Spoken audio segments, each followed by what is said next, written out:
Trouble no siridi, mamenu cheya ozuworomo, mamenu che Jesus, mamenu che Jesus, mamenu cheya ozuwereme, mamenu che Jesus, mamenu cheya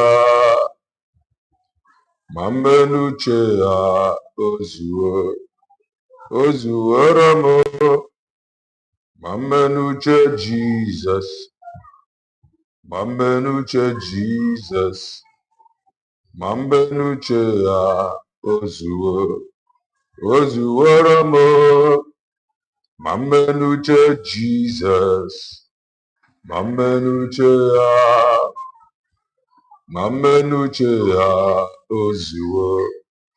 Ozuworame, Mamenuche Jesus, Utobuno Siridi.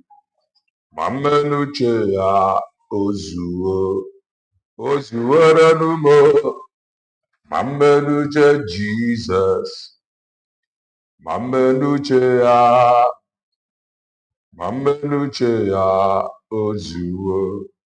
ozuwerenume, mamenuche Jesus, mamenuche obinigwe, mamenuche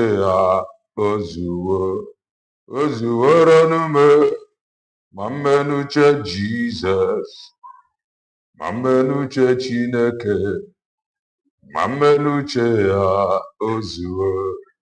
ozuwerenume, mamenuche Jesus, mamenuche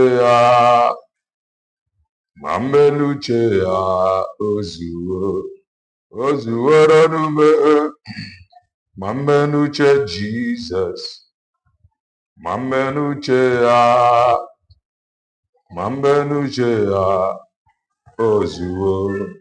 ozuwerenume, mamenuche Jesus, mamenuche Chukwuai, mamenuche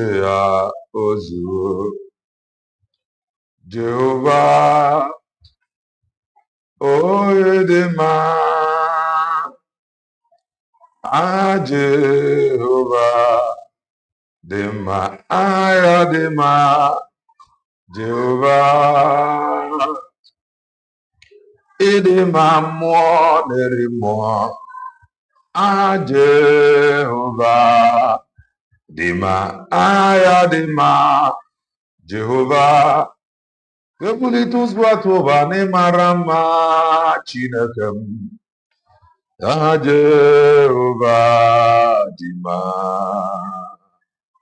Jehovah, Ofuma Maramo Idima Chinekem, Jehovah, Dema,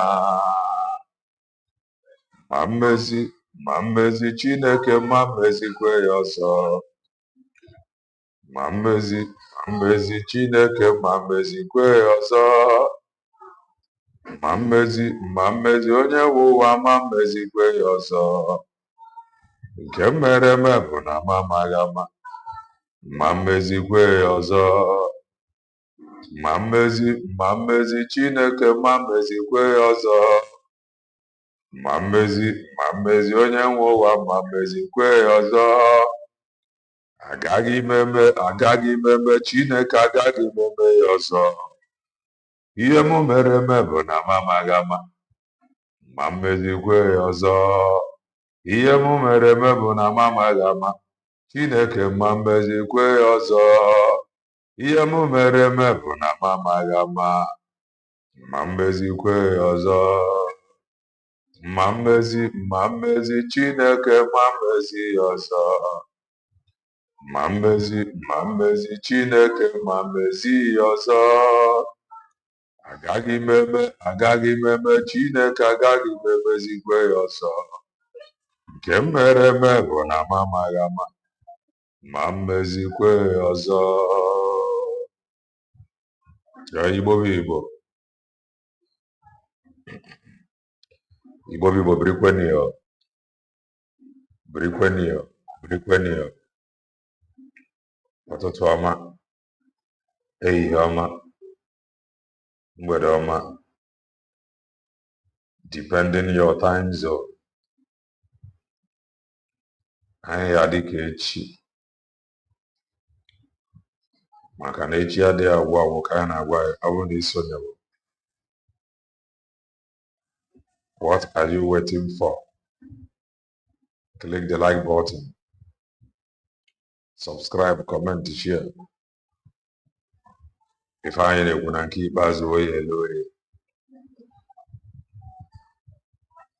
If you are just coming across our channel for the very first time, you are welcome to Kelenna TV. We are live and we are direct, bringing you the gospel of redemption by your doorstep. If I make for common sense, the reason I brought a marife. Marife karanye gas school.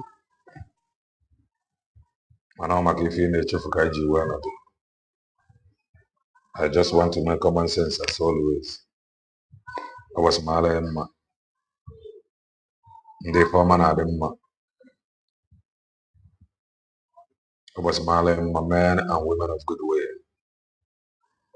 I was mala emma. Many people have commented, happy Sunday everyone. Many people have commented. Maraya manchiga wazu, makamele. Messi Norian. Thank you so very much. We thank God for God.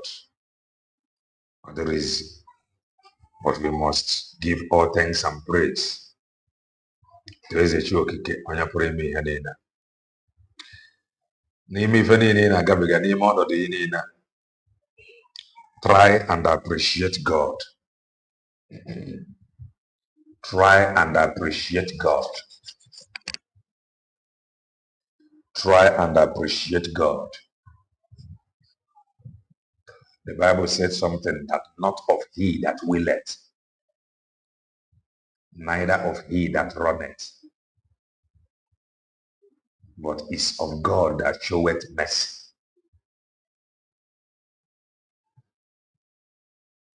Alois, no, Monema, no. Angela, no. Malaki, no. Mercy, no. Akachuku, no. It's of God that showeth mercy. And it is by the mercy of God that we are not consumed. Ụwa abụrụ ebe obibi, mana ọkwa ebe obibi kwa. O nwere ka ụwa dị. At times, o nwere ife ya bụ ome, one will begin to ask, kedu isi ụwa nwa? O nwere ife ya bụ ome, hope I'm coming out loud and clear. O nwere ife ya bụ ome, one really have to pause. Ejụọ onwe gị, kedu isi ụwa? These things that we are laboring for. Kedu isi ya?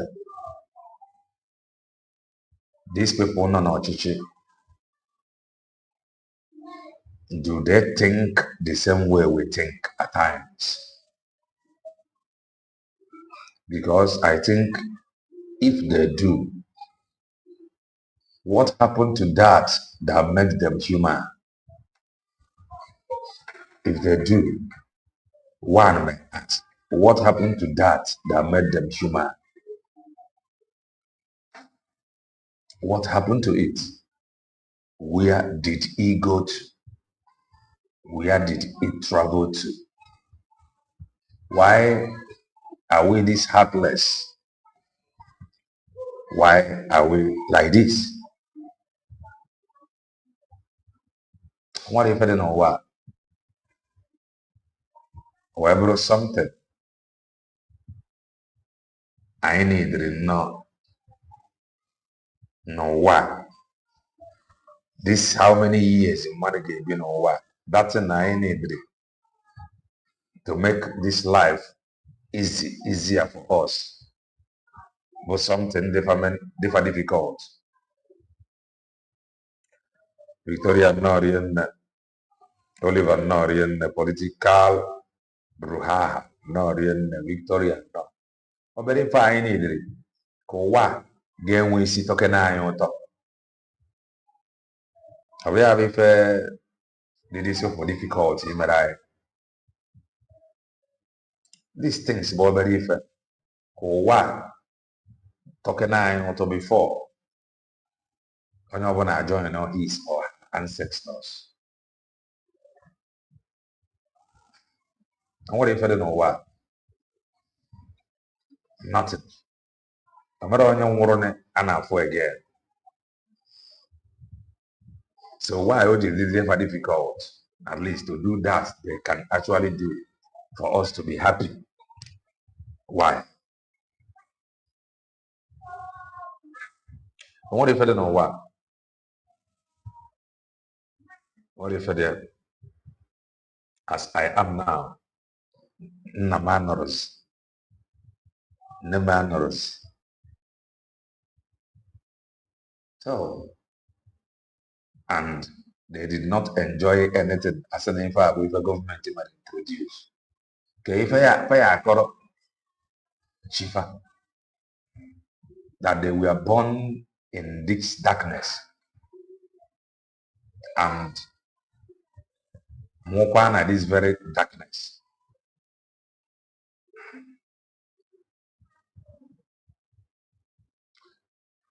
Few days ago, there is this good friend of mine. We have been friends for, let's say, for the past 23 years now, if I'm not mistaken.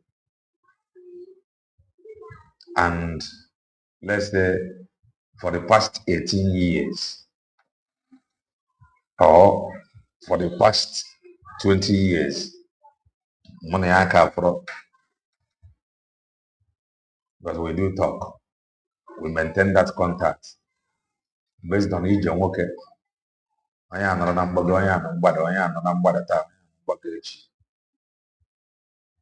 All of a sudden, I got a report that no more. It is really sad. But what if I don't know why?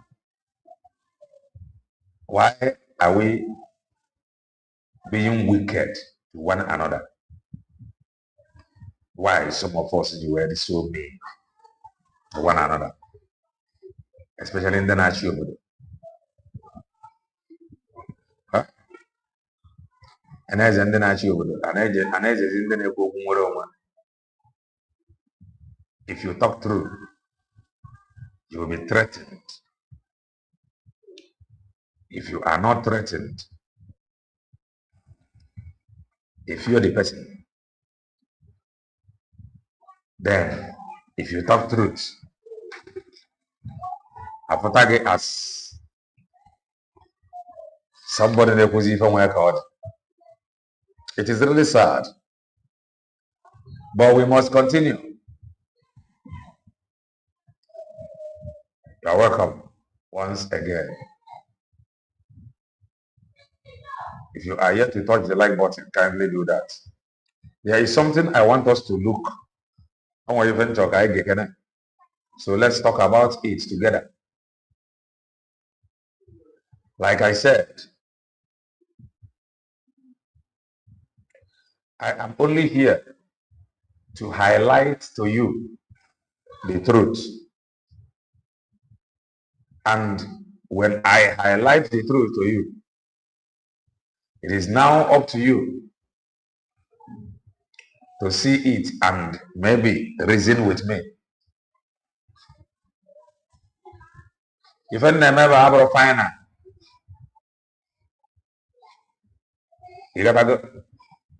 If any them ever are very open, I think I'm even in the secret. And I would not want a situation whereby I'm not ever not yes. God forbid. Mara atro gas can we favor kereke, can we favor character. No. I will just flex the truth before you and give you the reason why in method name. So can get one on each and which Kelena TV. I brought somebody you can just tell me now. No, if I no. A man now, take it. It is 20. Tiana, I know they take up. I go take them all, but I go count them. Kamaruka Mozures. And what if I were tying the query USB declared me? A bit of them USB declared because of the Tongozo Rabes. Every them Kubo kuna social media because of Mazep and Joko.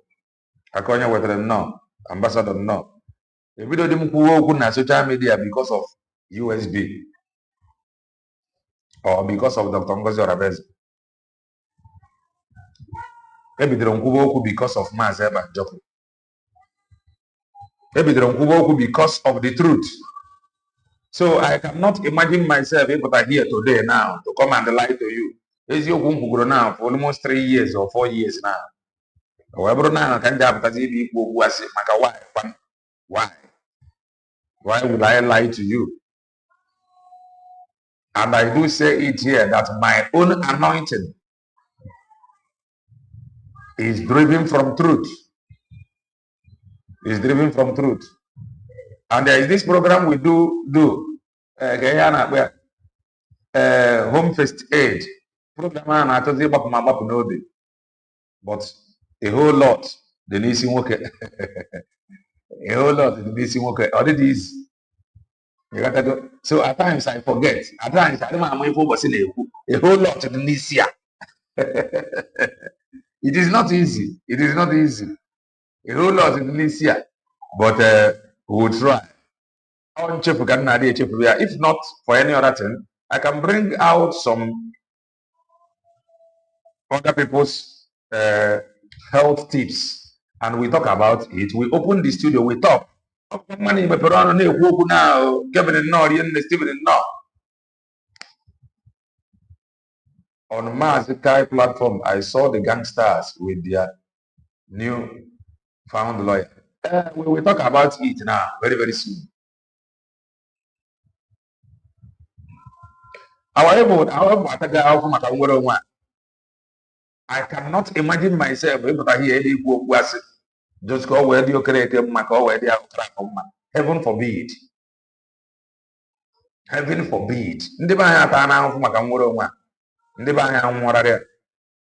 So it is not something one can come and joke with.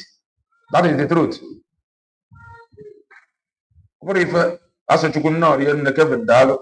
What if somebody have to come and play with? It depends me, man, I happen to face yaga. When I would at times. You know, that is why here I don't do anything with emotional. I will tell you the truth and allow you to think about it. You can believe that I can believe where Nifam what I give is you. You got to go. I'm going to be over. Into this when or now born your own data from Bongo or wife. That is how I am born in mad. You got to go, man. If it is each other at the end of the month, I'm going to $100. At the end of the month, I'm going to $100. Now this thing, if we run it was easy, YouTube will pay me the $100. But at the end of the month, my $90. They are not going to pay. They don't pay. If you get $95, they know they pay. So at least you get $100 upwards. And there is every possibility na month to do again $100. And I got because some people go wife war one time. Oya go never see you can see all supporters of this truth because their support is really helping to even at the gospel and I get a long way more than even when YouTube and with that. So you burn your data from where you the location I be now. I still burn my own data, still burn my own echichekwa. All it easy. Oh, it's not you showing. Sorry about that. You all on the YouTube. When I'm very open the touch with the like button. Kindly do that way. Maybe on one better than such on one better than YouTube or what you can find online. So and I end up with you. Find a very fair. So all it easy. She the better not do. It's not easy, but we must continue. But all you come over in Naba, if you marry in Naba, it depends me. Now, what do one the buying Wuguru? On what the buying Maka this Umuro one now? They are no longer in the land of their ancestors. They can no longer go to their father's house and sleep in peace. On what the buying Maka this Umuro one now? They have abandoned their house. Audio non the money. If I go see na Facebook, see you, they are burning people's houses. So that is people's houses for real, no be AI. Nothing about people's house, so no be AI. Ni if you see ka mmadụ nọ agba ụnụ ya ọkụ. Ọ bụrụ ife ndị be anyị ga-eji wee na-eme caricature. Ọ bụrụ ife eji akpa ego. It is not. Ọ bụrụ ife eji emotion na-eme. Okwu eruo na ngaji abụ bifo ihe pụta na-etinye ọnụ ịgbakọ ya ọfụma mara the consequences. If I come here, I will tell you the truth. You may not like it, but that is the truth. Ị ga-ekweta na ị ga-emesi akwete. Benjamin no, Rienna. Justin no. Uche no. Eze Kwesịrị no. Dave no, Rienna.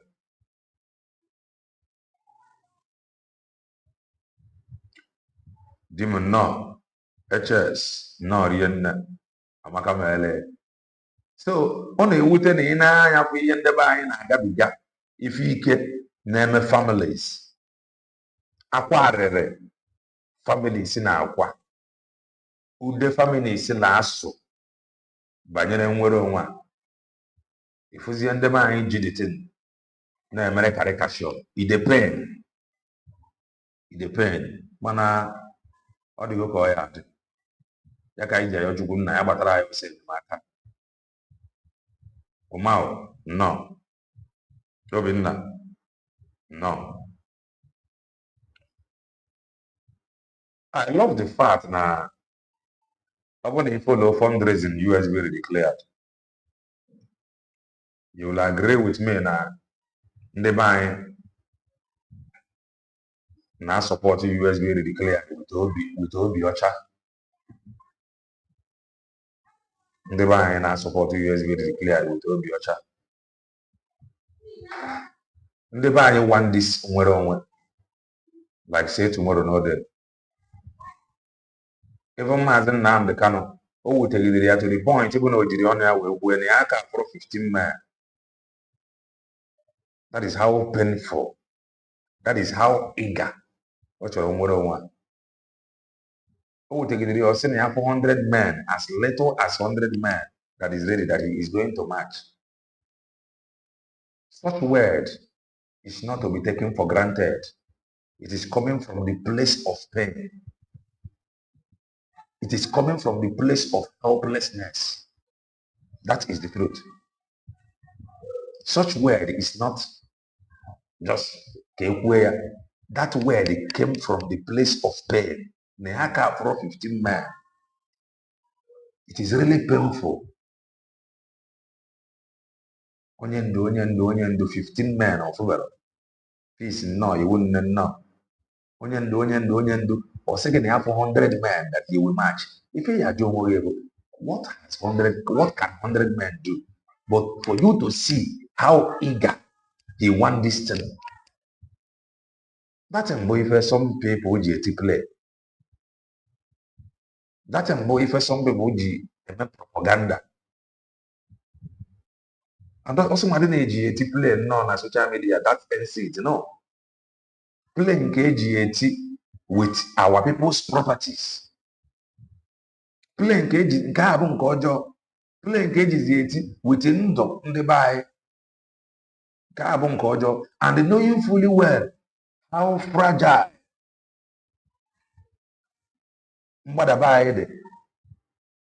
we were one.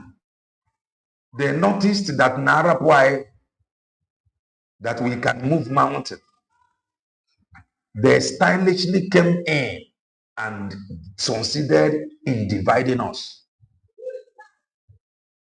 They came in and they succeeded in dividing us.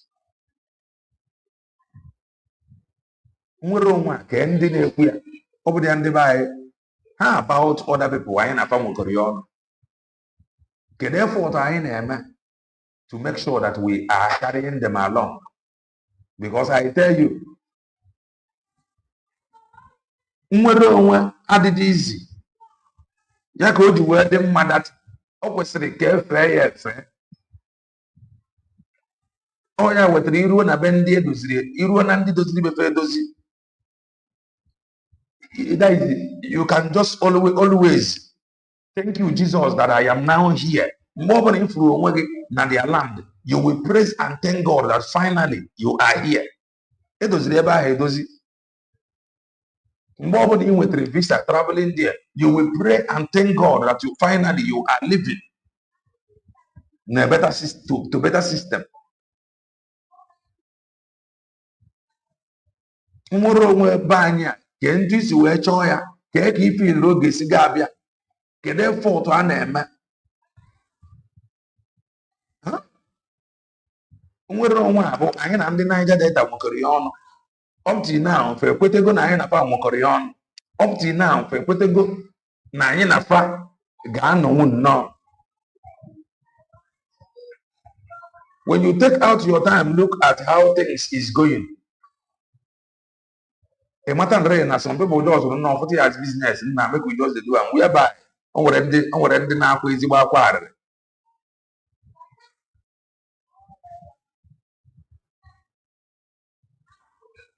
Ndị Niger Delta n'one ka anyị na-carry along.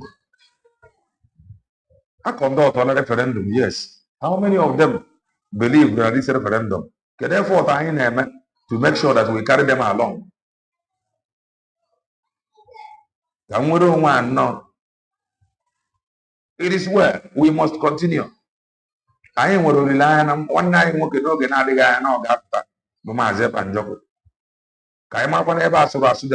It is not easy. We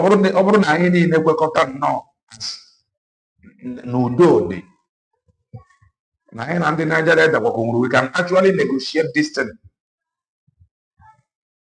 with Obodo Bongo. It is good into a legacy so that we hear our cry. Man, I ain't got them, I ain't got one body. Is it one part of it? Is it one part of it? No, they come easy. I want to get always your support is very, very important. I am going to see that thing will be the final solution. Beyond opposing today. I think no Mother Valley. Tomorrow, Mother Valley ada.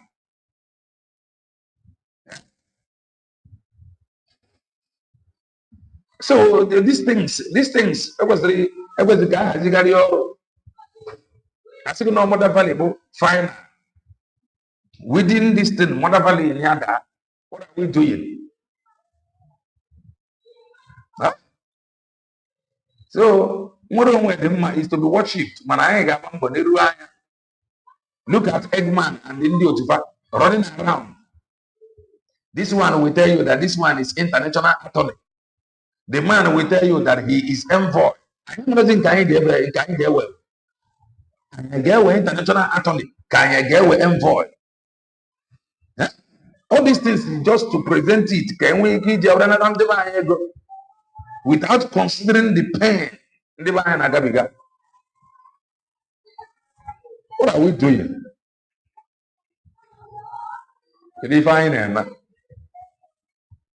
At times when you look at the whole thing, the only thing I have to tell you is for you to encourage yourself. Mata na mwodo easy. Are they a job? We are not going to give up. But have the reason why if you have support, then I support. You go 247 is sharing Zoom meeting. I'm a mobile international envoy, international attorney can get where cover envoy. I'm not can get what because it is confusing. This set of people got back thinking now he is a Mazep Joko's lawyer. This man they play nothing man. He has nothing to offer. Now finish court. It is really sad. Mana chukwu ya me for the chukwu. Gosi ihe jere bụrụ chi chukwu. Gosi ihe jere bụrụ chi chukwu. Gosi ihe jere bụrụ chi onye mmeri. Gosi ihe jere bụrụ chi onye mmeri. Gosi ihe jere bụrụ chi ihe jere bụrụ chi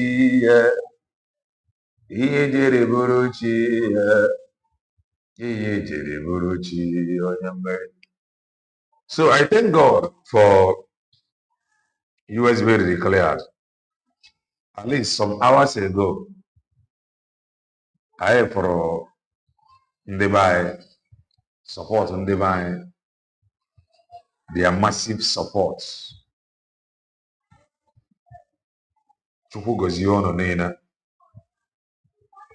bless you all. At least people nanya with Obiocha. God bless you all. And I pray that you will not be disappointed. I pray that you will not be disappointed.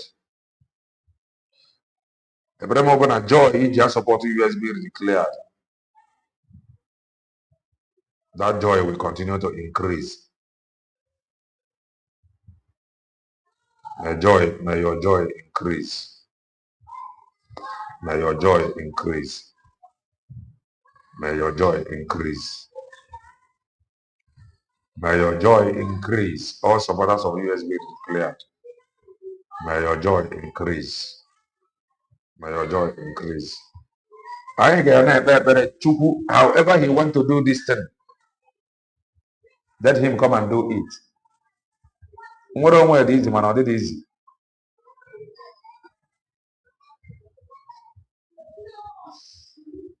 Right? We move.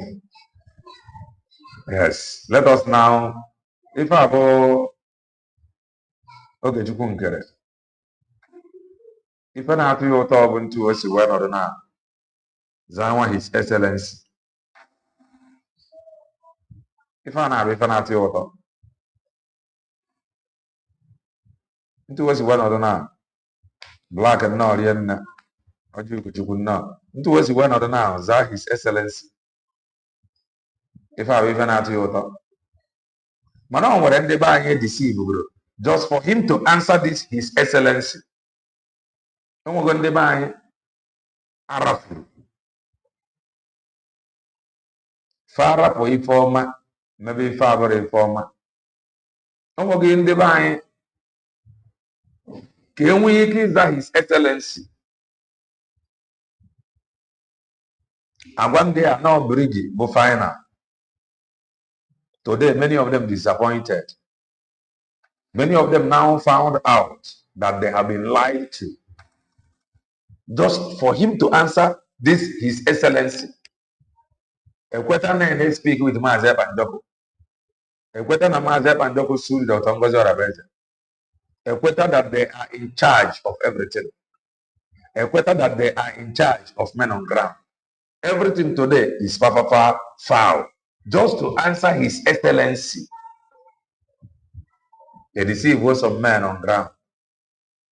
Fara kuziebe majority no. Bigarebaziaka. Just to answer His Excellency. Yeah? The same with Eggman. Just to answer the people that is in charge. They are parading somebody before you whom they cannot hold accountable tomorrow. Just for them to answer people that is in charge. This is the problem I am here. Problem I am here. Igeji because of after where I may be Igeji because you want to impress people. Because you want them to see you as the one in charge. You were away from my code. If I don't mind, the band and after our didn't know you. That is the truth. Oh, given in and my father gonna have in charge BDL, being car, cause. Even some men on ground they said that they are the one. Today, however, are they still the one? Huh? Are they still the one? That is the question. Just for you to answer His Excellency. Just for you to answer the one that is in charge. They don't even care. When they waste, take their waste. Provided the number of an with the money. Provided the money the ACF and Ababuga. Huh? If I'm away with the money, if I wouldn't get the man. Yeah. They just want to answer the one that is in charge, knowing fully well that this man has nothing to offer. There is some things, maybe a few things, so that I can read it out.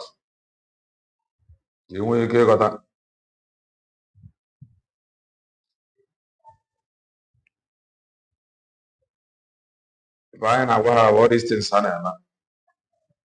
if I were why, I would man word on one. I ain't word only line, no fuefi, no gaga. Go and get your ID. Try and get your ID. That ID in there, if you have the right thing to do, no, we don't on a befa. Matter that we are actually serious. I don't with that ID. In Gabona, don't worry, number of ID I engage now. Mbo for recognition. No. Without your ID, or if you question na I engage, you will take Kunya no Kune use here. All part of referendum. Mano be pay yabo ijide. Tomorrow, the Ocha Bog in recognition. Now, from how possible, or there's somebody did 1 million ID. Huh? If you play international politics, I'm sorry. That is the truth. Now, there is something I will read out to us. Or should I read it out before I hand over? International lawyer. What do they do and how to become one? International lawyer. What they do and how you can become one. I am on a digital age. There is one thing you must know about research. Research here for an agana. All countries where you are to so onye nke a na-nwere ike ofu onye nwere ike na-ajụ ajụ somehow onye nke a na-ajụkwa ajụ somehow ntu aka response ya si apụta. All these people that is running around Eggman and group, they are telling you about international lawyer.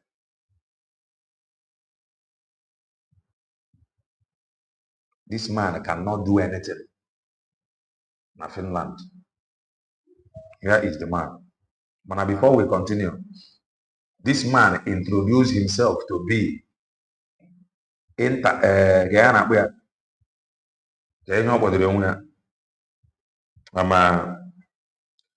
envoy. Envoy.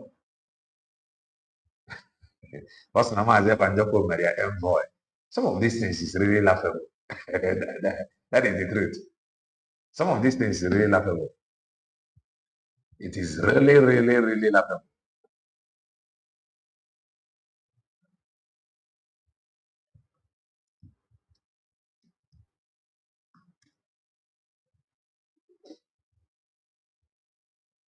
It is laughable.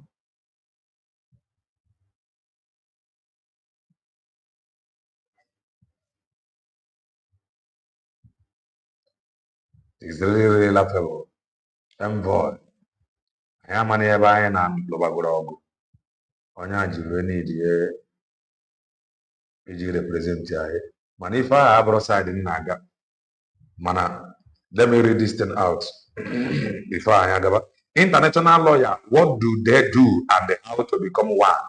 Also, a profession in international law may sound extremely appealing, and the people may envision a life of flying across the world for consultations and the academic conferences. Nevertheless, it is more involving than that. So what exactly is an international lawyer, and how can one become an international lawyer? What is international law? When you know some of these things, you don't have to be moved with these gangsters. The body of laws, agreement, and the treaties that apply to all nations respectfully are collectively known as international law. Things considered, there are three domains covered by international law. One, conflict of laws or private international laws. Private international law deals with dispute and the transactions. Dispute. Dispute and the transactions. International lawyer. Our international lawyer. Private international law deals with disputes and the transactions between private parties, including corporations and the people. Two, public international law. Public international law governs the relationship between the nations and the international bodies. This pertains to treaty law, the law of the sea, international criminal law, international human rights law, and the international commerce law. Treaty, international human rights law. Three, supernatural law. Supernatural law is a branch of international law that restricts the powers of sovereign nations in their interactions within one another. It also covers regional agreement that allows a nation's law to be declared invalid when it conflicts with a supernatural set of laws. For instance, European Union law is applied directly by member states of the EU and it has its own set of laws. What does an international lawyer do? That will be the most important. What does international lawyers do? International lawyer, the man envoy. They are presenting it. Because that is what some of you is clamoring for. International lawyer, international lawyer. So that is why the man will come and tell you that Mazen Banjoko appointed him as envoy. The gangsters, they are twisting it that, oh, it is international lawyer. Because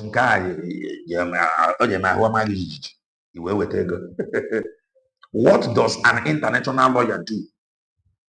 International lawyers provide companies, people, and the governmental bodies with legal rights, advice, and best case scenarios, recommendations in order to fully understand international politics. The only thing nwoke a nwere to offer, aka m ekwu again, the only thing nwoke a nwere to offer to Mazen Banjoku's case bụ after Finland must have determined,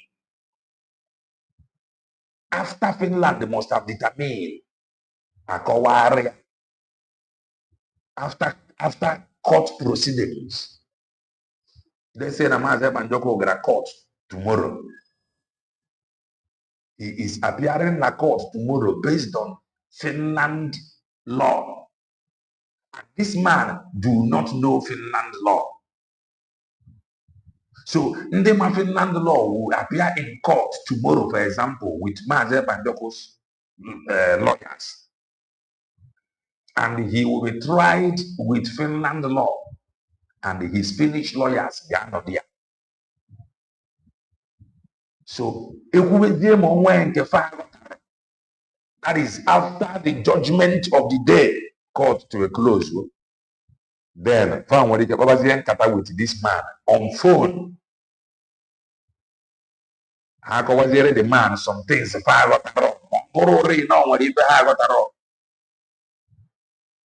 The man will now tell them in our own court here into accord. As a member of EU, even the EU charter, like this case here, like EU, finish.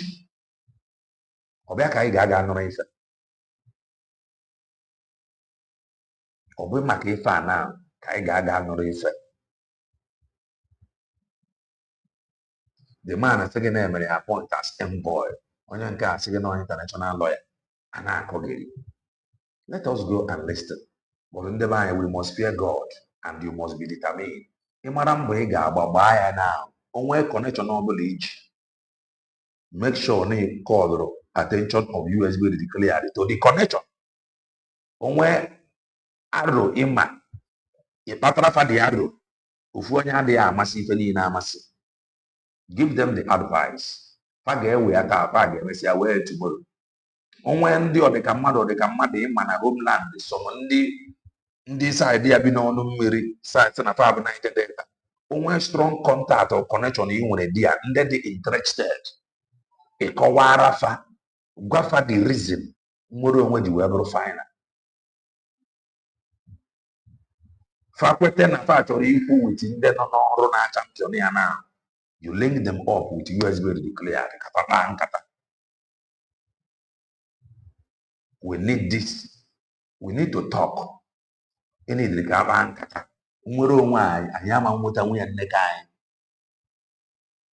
We need to talk. We need to talk to them.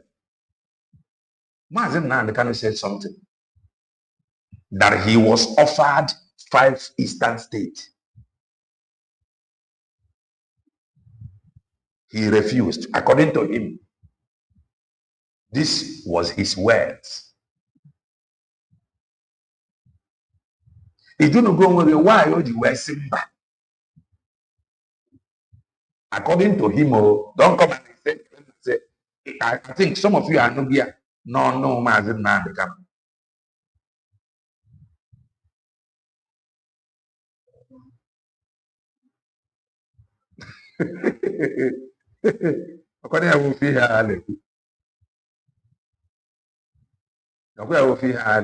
Only heaven knows how Ngozi is paying you and the Kai report to keep on so hard to defending failure.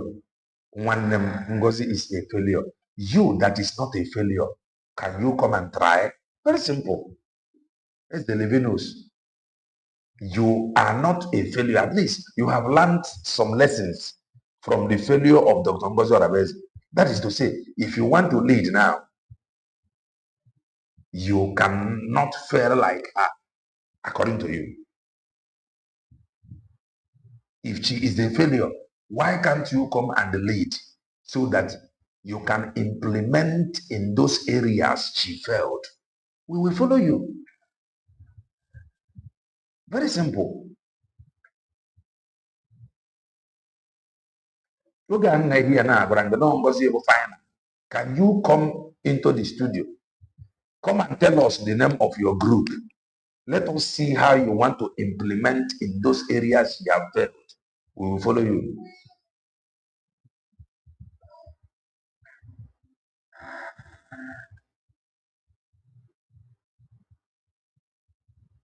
If you cannot come and explain, I will angrily lay curse on you.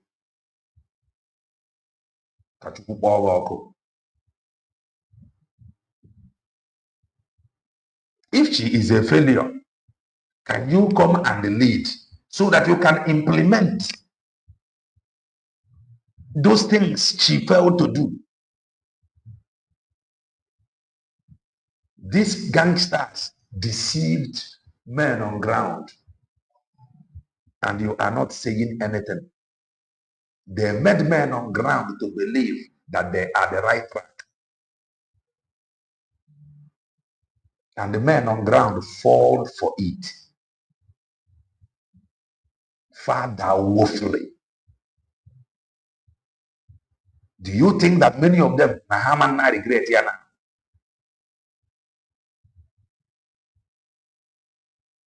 Do you think that many of them, Nahaman, I regret here? If Eggman and the Crc Bgc, if they can actually abandon Ogechuku Nkere, how about men on ground?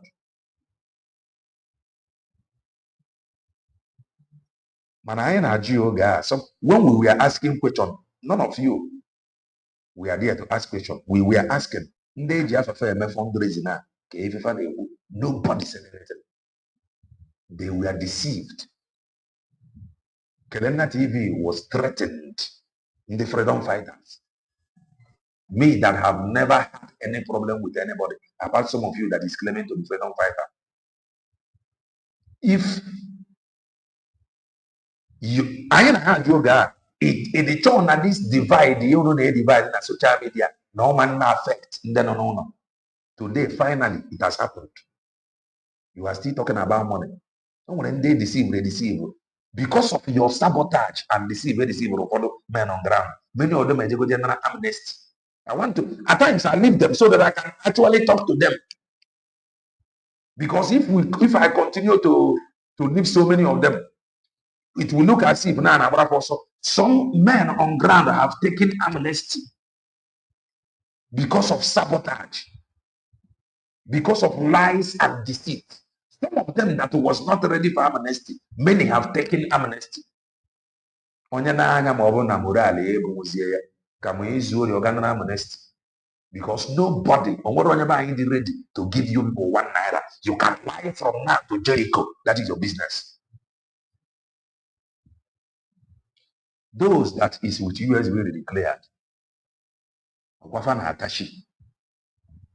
At least nearly one in Neon. But all my people that left. Many of them go amnesty governor. Why why would you wear the Ebubago actually opposite? Why would you wear Ebubago make a move and move over the hand? Some day Ebubago, if you don't know it today, some day Ebubago, some member of man you don't know. You don't know. Sabotage Adoka. Now so you go the backfire. Mazin Nam the canon were so sabotage CMC. They fought Mazin Eba Joko to almost stand still. Before you marry Feneman. Before thousands of people gathered to become Ebubago. Okay, they were my hand. if we are thousands of men fa gosiri ndị be anyị oge a nọ ndị ebube agụ, those thousands of men, many of them bụ ESN members. You don't know. So your sabotage cannot do anything. I don't know more than any man on ground. They are on ground. Some people now that is telling you to be freedom fighter on social media, they have went and they borrowed $13,000 from Chase Bank. That money they borrowed from Chase Bank, how much did they give to your men on ground? Or were your men on ground that they are going to borrow $13,000 from Chase Bank? Kelena TV, you think you know more than men on ground. Why do you think you and Ngozi knows more than those men? I'm not claiming to know. I don't know anything. If I can those that borrowed $13,000 from Chase Bank of America with the name of Biafra, for our men on ground, I want to know, since you know, for our men on ground before Father borrowed $13,000. And what was the share men on ground doing with it from that $13,000 borrowed? People that know everything. You know everything. Can you come to the studio? Oh, when they borrowed $13,000 for our men on ground, since they know everything. For our freedom fighter. Freedom fighter. Call the Indian number, go call the some people in a homeland. The other day, my mother today. Oluku. If I don't they were finance a man on ground. How to tell you divide the money. We don't care never. Now, nonsense. If we would document, we gave Gabriel, you leave them. Aguane Bufa. Freda. Biafra of death. On your power and other social media. Shame to you people that is claiming to know everything. Dara. They borrowed $13,000. They're going to take the man on ground.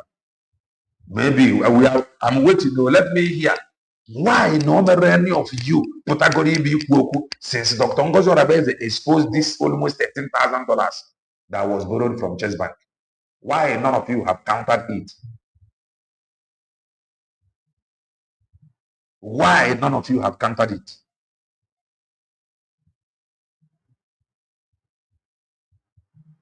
On as of freedom. They are here, Kelena TV. I don't know Ngozi Oraveze. She don't know me. I have never spoken with her. She have never spoken with me. If you like, you believe it. If you don't like, my sinaja. But all I am saying here is some of you, the sabotage. That is very struggle. I cause some Igbo youth and war for nothing. The same sabotage. A man of them the fail lose their properties. If he see carried over them.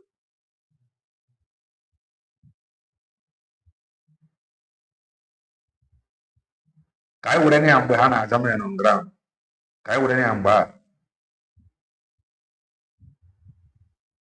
Kai would any unknown behana as a man on ground because men on ground can as a or any to a man on ground because under USB declared the fact about it. Edge the Beriego. Ego like a fanatra. If you are a member of the Hara, TV, how much in Ngozi Oraveze is paying you? I keep what you couldn't hear. You couldn't hear come Dana. Upon the marriage, they borrowed $13,000. If on that, Hawaii had a borrow, it is Kelena TV who have not received $1, who have not received call from Dr. Ngozi Oraveze. Talk more of you receive. Man, the pro general $1,000. A Jago general.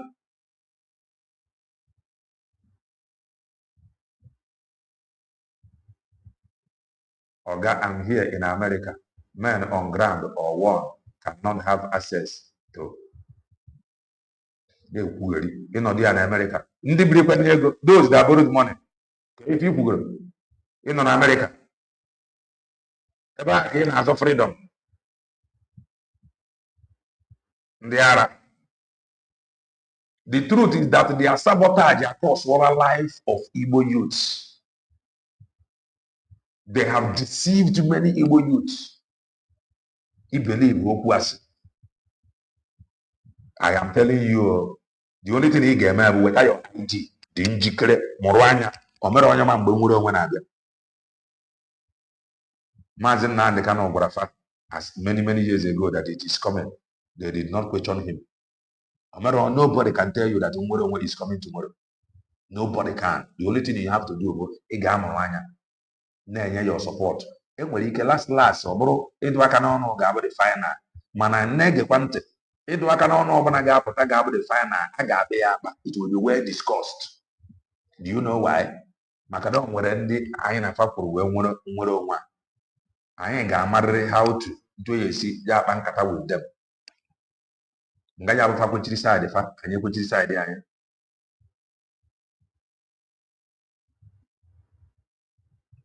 And many of them, they're very foolish. You very foolish.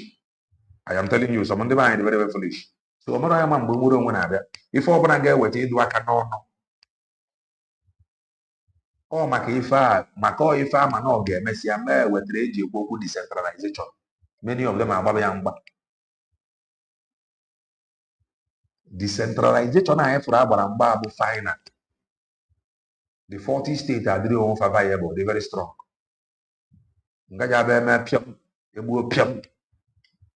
Everywhere. Man, what do they have? Those that see it as an avenue to make money, they fought against it. This is why at times I like to leave them, so that I can tell them that they are nothing, so that I can tell them that they are wicked, so that I can tell them that they are helpless before I block any of them. You know what? Because I must be telling them to their face. They deceived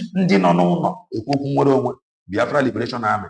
These guys, from immediately after the declaration, they deceived. The same way this Brgie of Brgie were Dokaro. That was what happened. I ain't talking here. The social media. Dr. Ngozo Rabezi Woli Aloni Sifa. Nea Unaria.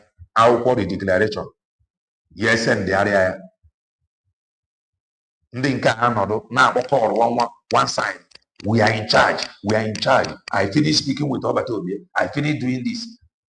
A junior way. So, Nandia, non as social media, and the Ndino Wokumuro. Kendo de Kandemaze, but Doku where high regard for.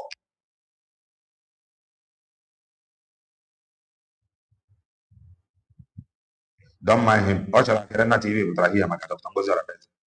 You think I am here? Dr. Ngozo Rabezi. I have been here before Dr. Ngozo Rabezi joined this struggle. I have been here before cabinet member. I have been here.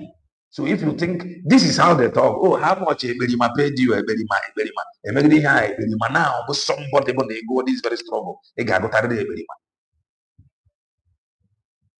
As they were busy telling you how Mazep and Doko spoke with them on the phone, no man on ground have come out to tell you that he received call from Mazep and Doko. So they were deceived, or they made them to believe that they are not important. Because that is it now. My important. Mazep and Doko was give a phone. At least one here with one person. He just called me. I spoke with him. Hey, he just called me.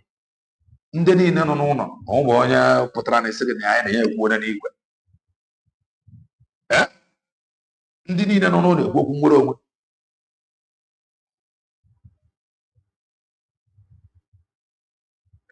You don't have to weep for me. You have to go and weep for your chi, and I am going to block you.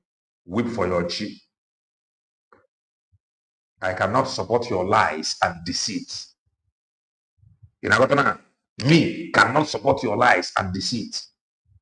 Those that supported Ogekere, they have run away. Those that was with USB declare, they have run away. So go and get your ID. If not for any other thing, without your ID,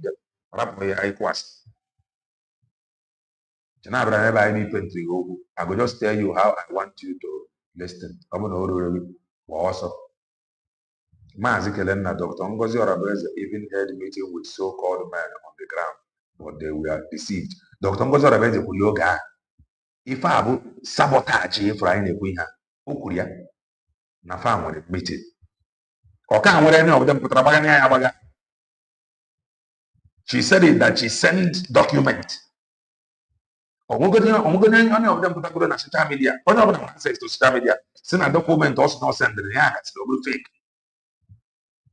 And no one anybody over that speak with the gang leader. Maryland. APM, huh? No one any of them speak with APM and that will remain the same. That is normal. APM now. USB declared. So the woman has no other option than to wait. So there is nothing to convince anybody. Did she preach to me? Before now, back in USB declared, they support you have the right thing to do. She did not preach to me, but I know. So yeah, the woman decide you people can wait. The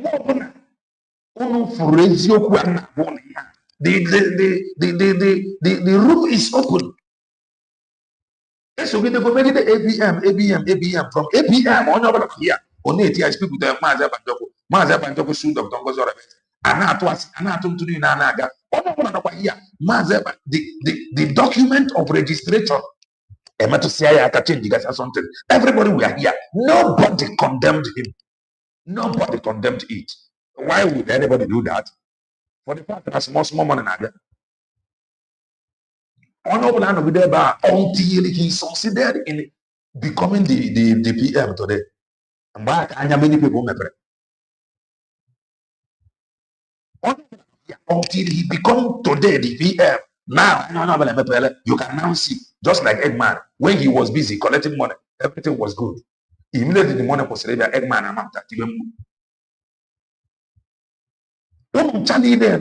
God no go forgive many of you. Because when we were asking questions, I never knew your job. Before I know a way for myself and somebody somewhere today, and I want to know I was a PM. What kind of love do you claim to have for myself and Joko that gave everything? Each one in order before your own eye.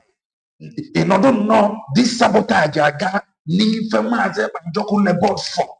Not only men, if you really not ever today that you are going to be comfortable. God cannot let you be comfortable. God cannot be mocked because you should have raised your voice. He condemned these people. Condemn their action. You did not. But they succeeded in hijacking everything. And everybody still keep quiet. You could never loved him. All this one, all this love. All that, the if you document. You said nothing. Because of money. Oh, now, some people may say, oh, today he is now this, that. God will never forgive many of them. I am telling you. How can you have peace? Something he put in place by himself. He trusted you to the point that he did not want to build everything around him. Ordinarily, only on Finland. Okay, the Finland, the headquarters. Okay, figure, man. Okay, Finland, where the American finance minister, there is nothing you can do. Do you think the complaints that he gets weak? But he spread it so that none of you will come and think, oh, because he is in Finland, he did this, he do that, or spread fire. Yet you will sabotage him. You think you will have peace. Anywhere you are, you cannot have peace. You cannot have peace. Come and have peace. Let us see. Anywhere you are, you cannot have peace. Because I ain't a document. They change the document. Everybody about kitchen. When we were raising an alarm then, oh, you did not talk. It is now. They have failed woefully. They have succeeded in their plan. It is now you want to tell me that Ngozi Orabenze paid me. But when I was asking, I was not paid. Oh, guy in America exposed, careful that they have actually removed changing some certain things. I was not paid. It was normal. The thing breaks my heart. In anya, funtu ife siaga. Ife maze panjoko web time. Sacrifice everything. His health, his freedom. He risked everything for it because of money. Oh, now no, why don't you change document or see whatever document here, whatever go. You never loved him. You never loved him. No, but joy or see whatever. What will I do? Not for that boy, whatever. The African you did these people were busy taking money. Even some days ago, I did not $13,000. Kelena TV, how much do you pay?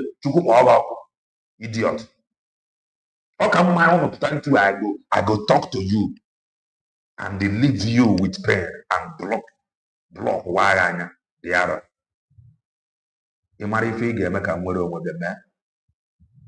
are not doing it for Dr. Ngozi Orabeze. You are doing it for the sake of the next generation. Look at him, they have gas support. The same group of people.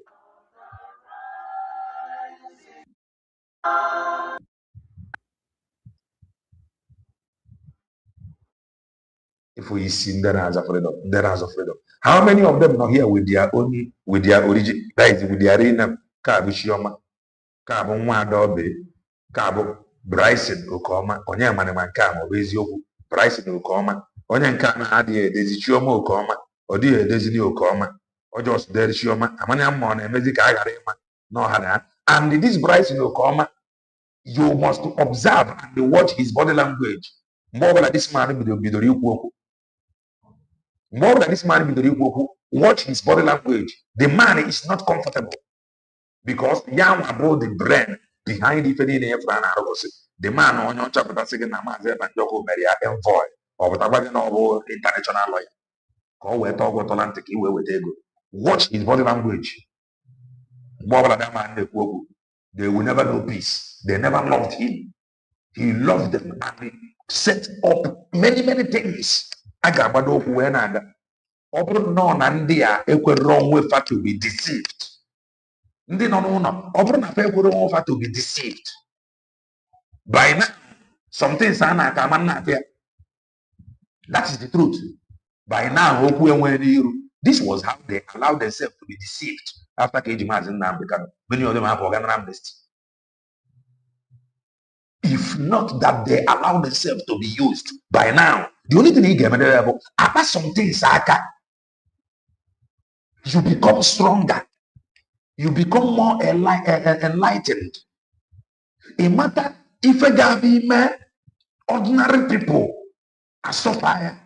Then what matter the pain of what ordinary people is going through when some certain things happen. Okay, maybe you sit back. Because your job is to protect these people that cannot protect themselves. Can you the military obo ganone happen people people protect that is rapufantua. Huh? These people are under your care. Your primary duty is to protect them, not to cause them pain. What are we doing? If not because of money, on your finance minister, or see women of them. That was why Eggman was able to follow Plan B. Plan B, he followed it from Finland. Okay, you think Ntua was to follow Plan B? Long way some them on ground, or those that understand him. Many of them we actually. I am not telling you to follow US very declared. You have the reason why you are following them. You should have the reason. Kelena TV have my reason. It is the right thing to do, no take them. So, no right thing to do. Support them with Obiocha. It is not by force. It is the right thing to do. Yes. Until get what your ID. ID. Mazi Banjoko laid down all these foundations you see. I have said it before. I am not even expecting much from the Ngozi Arabezi. I am not expecting much. How come Manoji document in Wajisi Kekariana where these gangsters that have succeeded in removing Mazi Banjoko from Brgie document? So watch this man body language.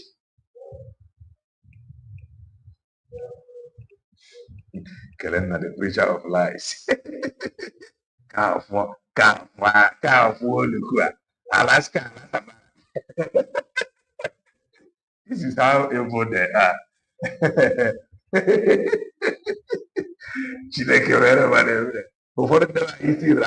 Many of them cannot change.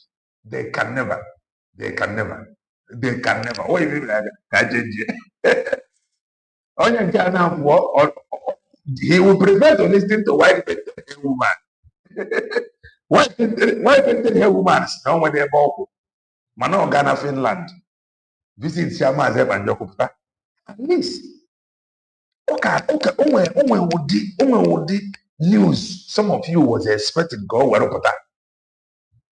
But the news, she was disappointed. Don't listen to Dr. Ngozi Arabezi. Even these Bryce Lokoma and their lawyers. He did not, none of them has nothing to do with USB. Now listen, pay very close attention to Bryce Lokoma's body language. This lawyer, he is not comfortable. In fact, I can tell you, this lawyer for here, well, the Mama is not even in America. So, Bryce Lokoma, Bonya my fair the man now.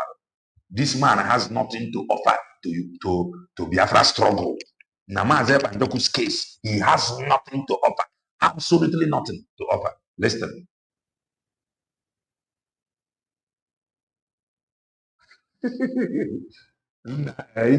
Alaska, Alaska. Imagine. You can keep on preaching lies to innocent. Alaska.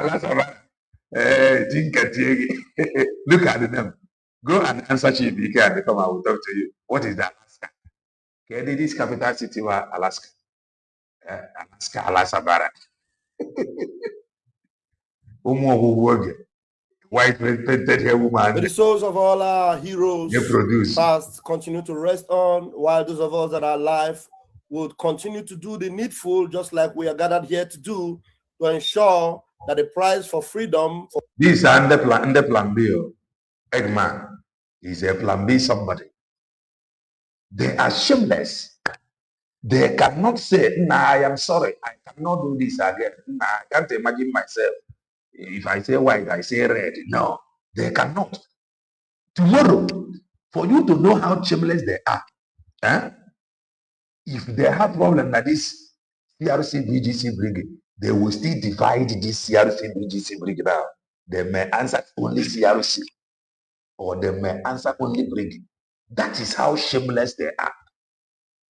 If I am able to preach to them that they may become, at least may they have small chain, and they fall back to the truth. The truth to USB declared. You are not falling back to USB declared because of the Ngozi Arabezi. You are falling to truth. Not even falling. You are following. You are following the truth. And I love the happiness in the donate. And I am praying that those that is supporting you, they will never know shame. They will never regret why open doors will be their portion. The joy will attract many souls to give, because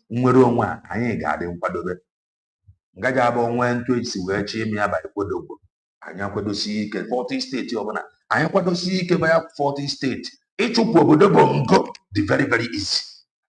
Ịchụpụ obodo bongo dị very very easy.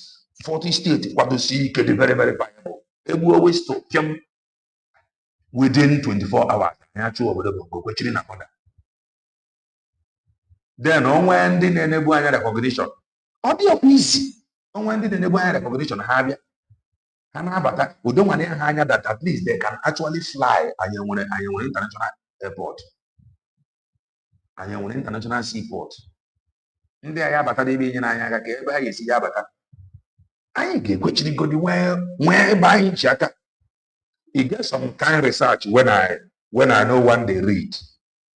Because I don't want to be selective.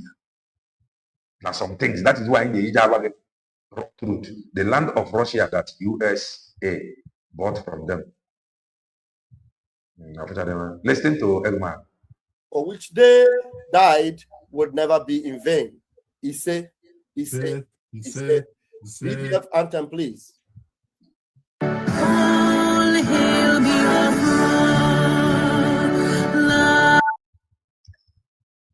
Kelena, Biafra is not declared yet. It's our supreme leader will declare Biafra, or our prime minister will do not USB support. Wait for them now. Wait for them to come and declare it for you. And of the rising sun, we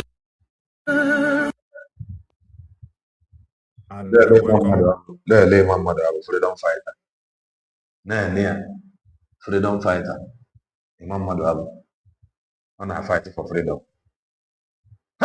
Dear friends, and a special welcome to our special envoy, Honorable Joe. Our special envoy, our international lawyer. It is confusing. Honorable Joe, you're welcome once again. It's always a pleasure to have you around. Thank you very much. Watch Okoma's body language. Bryce and Okoma. Emmanuel. You're very much welcome. You're welcome. Special greetings from our PM. And speaking of our PM, today is his birthday. Are you aware of that? Honorable Joe. What a coincidence, Chair. Today is our PM's birthday. I am Dr. Bryce Okoma with ECA. Happy birthday, Simon. Yeah, exactly. So before we continue, let us sing. I want Biafran to sing a happy birthday for the Prime Minister before we continue. Yeah, I know. So let us go. Happy birthday to you. Happy birthday to you. If I have family, my brother, oh family. Oh, who can you her? Oh, family. Nothing. Happy birthday, dear Simon. Happy birthday. This meeting is being recorded. So, thank you very much, dear friend. Thank you. So, yes. He sent his greetings to all of us, especially our special envoy, Honorable Joe. He knows that we are here. This man, he sent his greeting. We spoke about 2 hours ago. They spoke about 2 hours ago. Exactly the same way. 2 hours ago. 2 hours ago, phone. Yeah? And I hope I'm coming out. Yeah. The same pattern, the same thing occur on the Genkere. The same thing called Akona.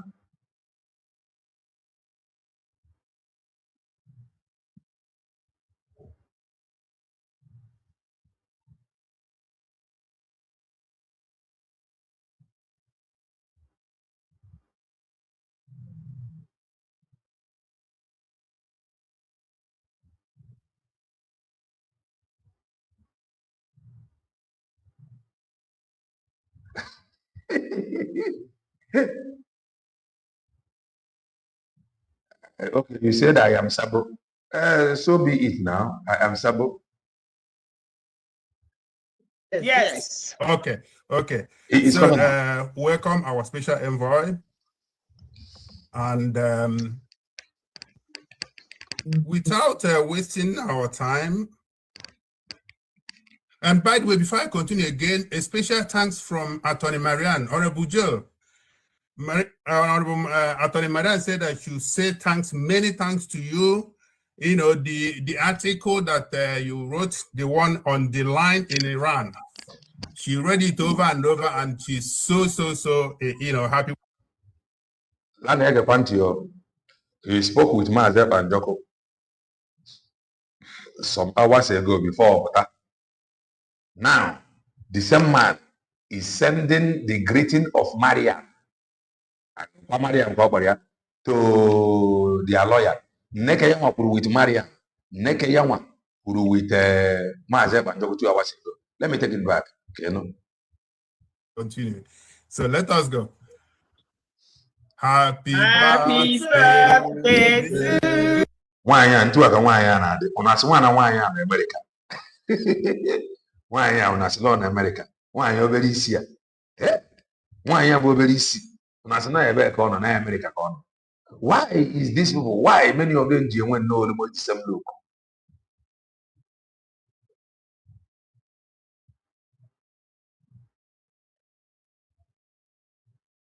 Yes, anyone of I would avoid your prayer, but I am to your Jofia.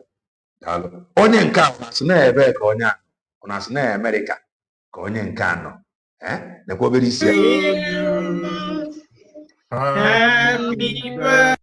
and the one nke ọzọ dị ntu aka. This is how we do. You don't see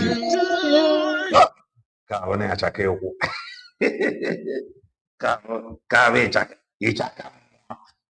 ịchaka nekwa ihe o mere isi. Ọ sị na ya bụ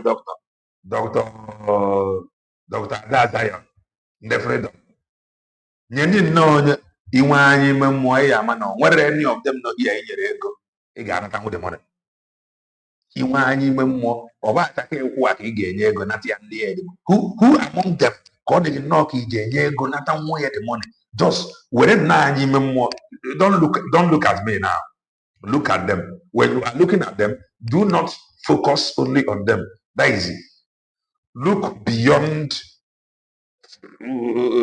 That is from appearance.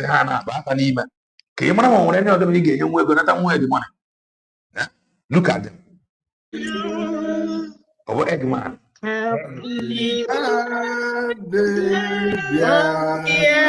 What do I come with you? To a corner. To a corner. All of them.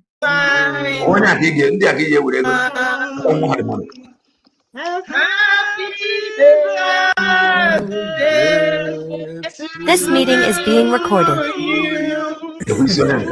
So, thank you very much, dear friend. Thank you. So, yes, he sent his greetings to all of us, especially our special envoy, Honorable Joe. He knows that, we are here. We spoke about 2 hours ago. And they spoke about 2 hours ago. I hope I'm coming out. Yes. Okay.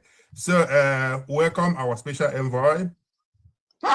And this man, the same part he played under Ogenkere, the same part he will play now. Without wasting our time, and when you play YouTube, you have mama. But this thing in there now, God, here, that is, if he chooses to, maybe he look for my contact, and he said he want to ask me why I am doing what I am doing. I will tell him. That is one good thing about YouTube. It is not like Facebook where get delete. So I have my reasons. I cannot recycle failure. In a lot of time. So, and I have said it. It is my own opinion. You see this? They are special envoy, according to them. If I worry, you need a lawyer. You need international lawyer. We can get one from America. If I about their idea, It is not from Mazi Banjoko. This is my own opinion. Now me the talk am. Say, can we what about their plan? And why in the work? The reason in the West know their plan, na family, power wagging that they are in charge. It is my own opinion. Now me the talk am. So if he comes out, he will still hear the reason why India is about their plan, not his. Because they want you to see them as the people that is in charge. Because this man need immediately after the sentence remarks I got an international lawyer in Finland. In fact, I can tell you, Finnish international lawyer Garu Eziboro Kariamuka based in America. Any international lawyer based in Finland, Garu Eziboro more than this one that based America. That is the truth. Because the international lawyer that based in Finland may be not joining a Finnish Finnish Bar Association. Organized Finland. Ogama 1 or 2 by the Finnish system. Easy. Federal communicate.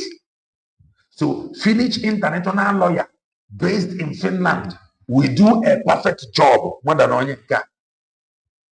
Man Onyenka abagogi no Ronya abujos. She done the look. Report from Finland. Kogeji maybe submit here anywhere in America or Oceania. Manobro no na Mazi Banjoko's case. He has absolutely nothing to offer. Like that very case. Don't let them deceive you. By the way, before I continue again, a special thanks from all of them. Special thanks. Before I continue again, by the way, special thanks from Miriam. Listen, Marianne, Honorable Joe. Honorable Attorney Marianne said that you say thanks. Muka abajo yoru ndi ana sego. Take this $1,000. Just go and eat $20 from it. You will see.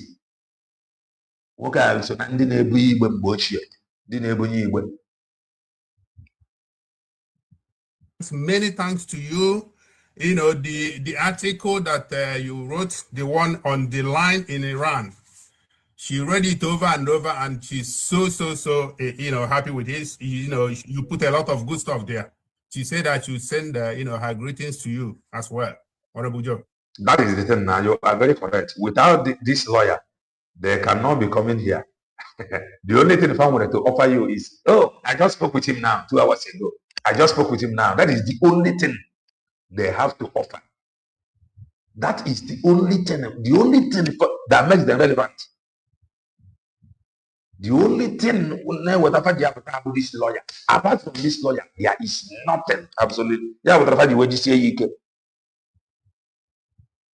the only thing they move on social media, the reason why you still see many of them is because of work on your chat. And they know. They have been there, they know distance.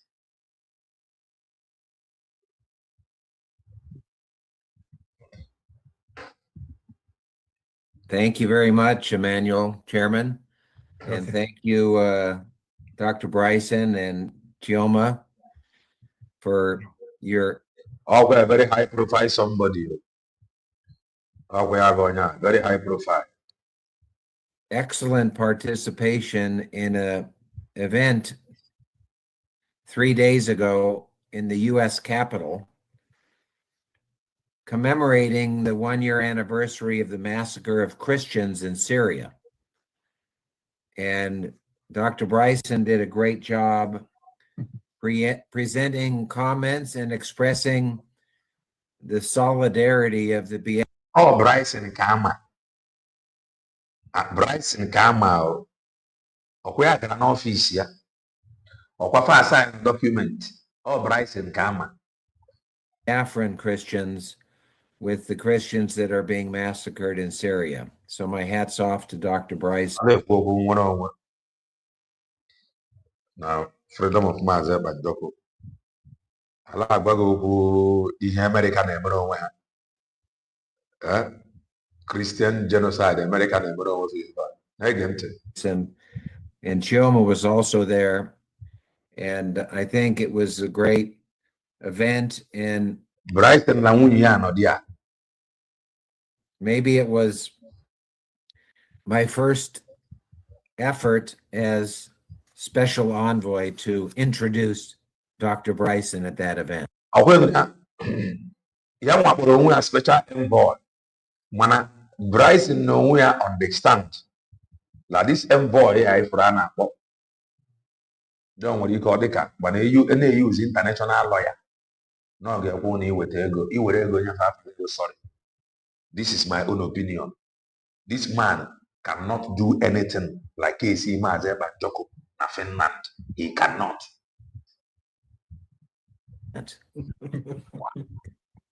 Yeah. Great job. Thank you very much. Wow. Yeah. And why you see like the native no dey far. The God why I'm gangampi. Look at them smiling. As if Maazị Bajoko would go. This was how they did under Ogechukwu Nkere.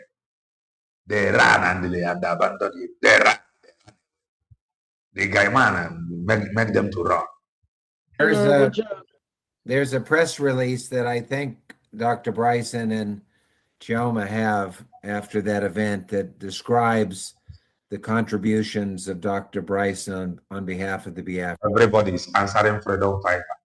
As long as our ego is contributing money, everybody wants to answer freedom fighter. Yeah. For the fact that we take go. Different people. wow, thank you, Dr. Bryson. Thank you, Dr. Bryson. Yeah, thank you. Thank you, Prof. Chioma. Thank you. It's a pleasure. Thank you. So I am honored that the Prime Minister, while I was in Finland, appointed. You know, Bryson now is now like his APM. Bryson is like his former Oga, because his former Oga, the closer to Kehana Elias. So Bryson now closer to Moko Chana. So you know, one about Bryson, Oku two about Bryson. Bryson no way uncomfortable. Imagine na I do what I had to do. Bryson born easy gave us a dilute what they grows or dilute each other before the man. This man has nothing to offer like KC Maazị Bajoko. Maazị Bajoko have finished filing his appeal before these guys. It is my own opinion that the suggestion to get this man did not come from Maazị Bajoko. It comes from Imam Madhabu and the rest of them. And the funny part of it, the man even said that, according, or is it Imam Madhabu or the man said that Maazị Bajoko have known this man before. Maazị Bajoko have known this man before. So when you hear them, oh, this, that, from a Kurieba now that Maazị Bajoko have known the man before. Listen. Me as a special envoy. He didn't explain exactly what that title entails, but I'm honored and I hope I can live up to that title. I'm open to any suggestions from the leadership of the Biafran Republic government in exile to how I can carry out my new role. I think one of the things that I've already started working on and I'm waiting for approval from the Prime Minister is an introductory letter to His Eminence Francis Cardinal Erinzi in the Vatican. Shows you how important order reach were out to some people. Whether man gonna for an SOP or when I'm gonna find the SOP, just reach out. This man is talking about if Maazị Bajoko give him the approval, that he will write to this man anakpo Arize. Kedi ha na-akpọ ya ka bụ Reverend Father. Kedi ha na-akpọ ya na ya je ede ihe to Vatican City ka ogene ka na-akpọ ya. Kedi ha na-akpọ this our brother Arize, somebody bụ Reverend Father. Okwu ya bụ that he will rise to Arize so that Arize can pray for Biafra. Listen to it. And my understanding is that Cardinal Lorenzi, yes, Cardinal Arize, he said if Maze Panjoko approves, that he will write to Cardinal Arize to pray. Yes, Cardinal Arize to pray. The question now, Maze Panjoko 1, Ogemi approve.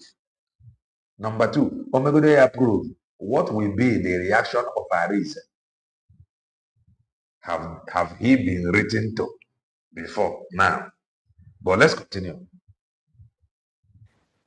hails from Biafra, and he's been in the Vatican for maybe 20 years, but I will send him a letter as soon as the Prime Minister approves, introducing myself and asking him for his prayers for all Biafrans. Onye ọcha ya dejeziri Arize leta gwa ya pere mana Arize na ọ bụ ụmụnne ya ka ihe niile na ma Arize ajụla ya ma kwuo okwu. Ọ werekwa efukwa na some of them nwere ndị bụ ndị ezigbo mmadụ. Ugboro one ka Arize anyị kwuburu na okwu banyere ife na-eme n'obodo obodo. Mana onye ọcha na-ekwu na ya ga-edegara ya akwụkwọ ka o kwuo okwu. Mana ị marakwa na ọ bụ na Arize ka na Arize kwugo n'okwu banyere ihe a, this man will be like Neafugo comment of Cardinalize that he is commending Cardinalize na comment ya banyere ife ndị be anyị na-agabiga. Mana onye ọcha na-ekwu na ya nweta approval na ya ga-edere ya akwụkwọ gị.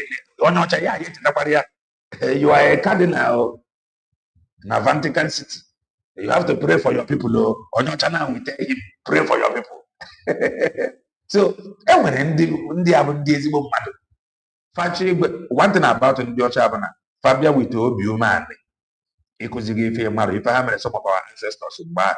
Fabia with obi umeanị ọ bụ na ịkwere ofe mee ya force. So ife niile a na-ekwu kadịna nke anyị a ka ife okwugboro okwu. Mana onye ọcha na-ekwu na ya nweta approval na ya ga-edere ya akwụkwọ that he may pray banyere ife na-eme. Thank you. When I you see, you see, they cannot be trusted. They did this same thing 1 year ago. That is why it is good when we go front, we go back. I used to teach constitutional law at Georgetown University, and I always told my audience when I spoke that I judge the success of my talk not so much by what I say, but by the difficulty of the questions. The truth is, I ga-amarịrị ife anyị chọrọ na nwere onwe. Anyị ga-amarịrị ife anyị chọrọ na nwere onwe. Mara ntu anyị si wee chọọ ya. Mara ntu anyị si achụ ya. That is the truth. Nwere onwe no become chop. Nwere onwe no become chop. Anyị ga-agbadosi ụkwụ na ike. From homeland godi. Gbadosi ụkwụ na ike. Gbadosi ụkwụ na ike. Sabotage ya.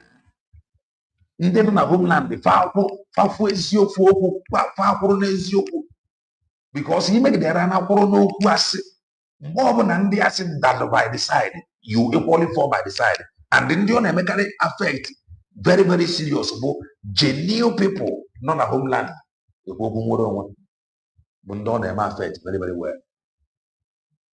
Nwere onwe no be control. Nwere onwe anyị tụrụ ya both from ndị Niger Delta. Kedu reason iji eji gbaa decentralization mgba maka why decentralization ga-adọta onye ọbụla decentralization ga-eme onye ọbụla everybody are involved. Decentralization ga-eme onye ọbụla na-akwado n'ebe fa nọ na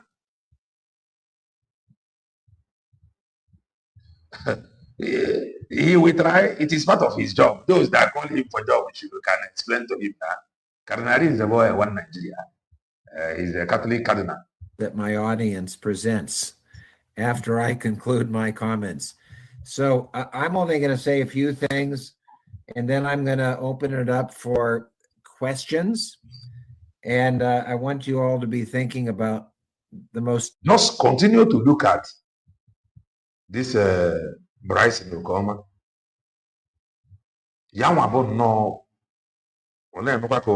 Difficult questions you can ask me. So, you know, the same day or the day before the doctor. The fight may not come because Emma cannot come. Emma cannot come online to explain anything. Before Ona be online, Edman use only his 10 fingers and the 10 toes. So there is nothing he can do. Edman be chọrọ anụ ya waja ihe ego. O sị okay, ọkwa m jee gwafa na enyere anyị ego nke ya. Ọzọ ọkwa m jee gwafa na envoy anyị na-abịa. Just Edman ego nke ya, ọ ya sị ya ọ gị ma mmadụ. Ọkwa m ga-agwafa na envoy anyị abịa taa. After that chọrọ ego. Gwafa na envoy na-abịa. Yes. Ka mara ihe anyị agwa ha na webata obi ekwu. Okay. Move. Dr. Bryson presented his expression of solidarity in the U.S. Capitol to the persecuted Christians in Syria. There was an article, a front page article in our local newspaper about the Christians being massacred in Nigeria. So it was a very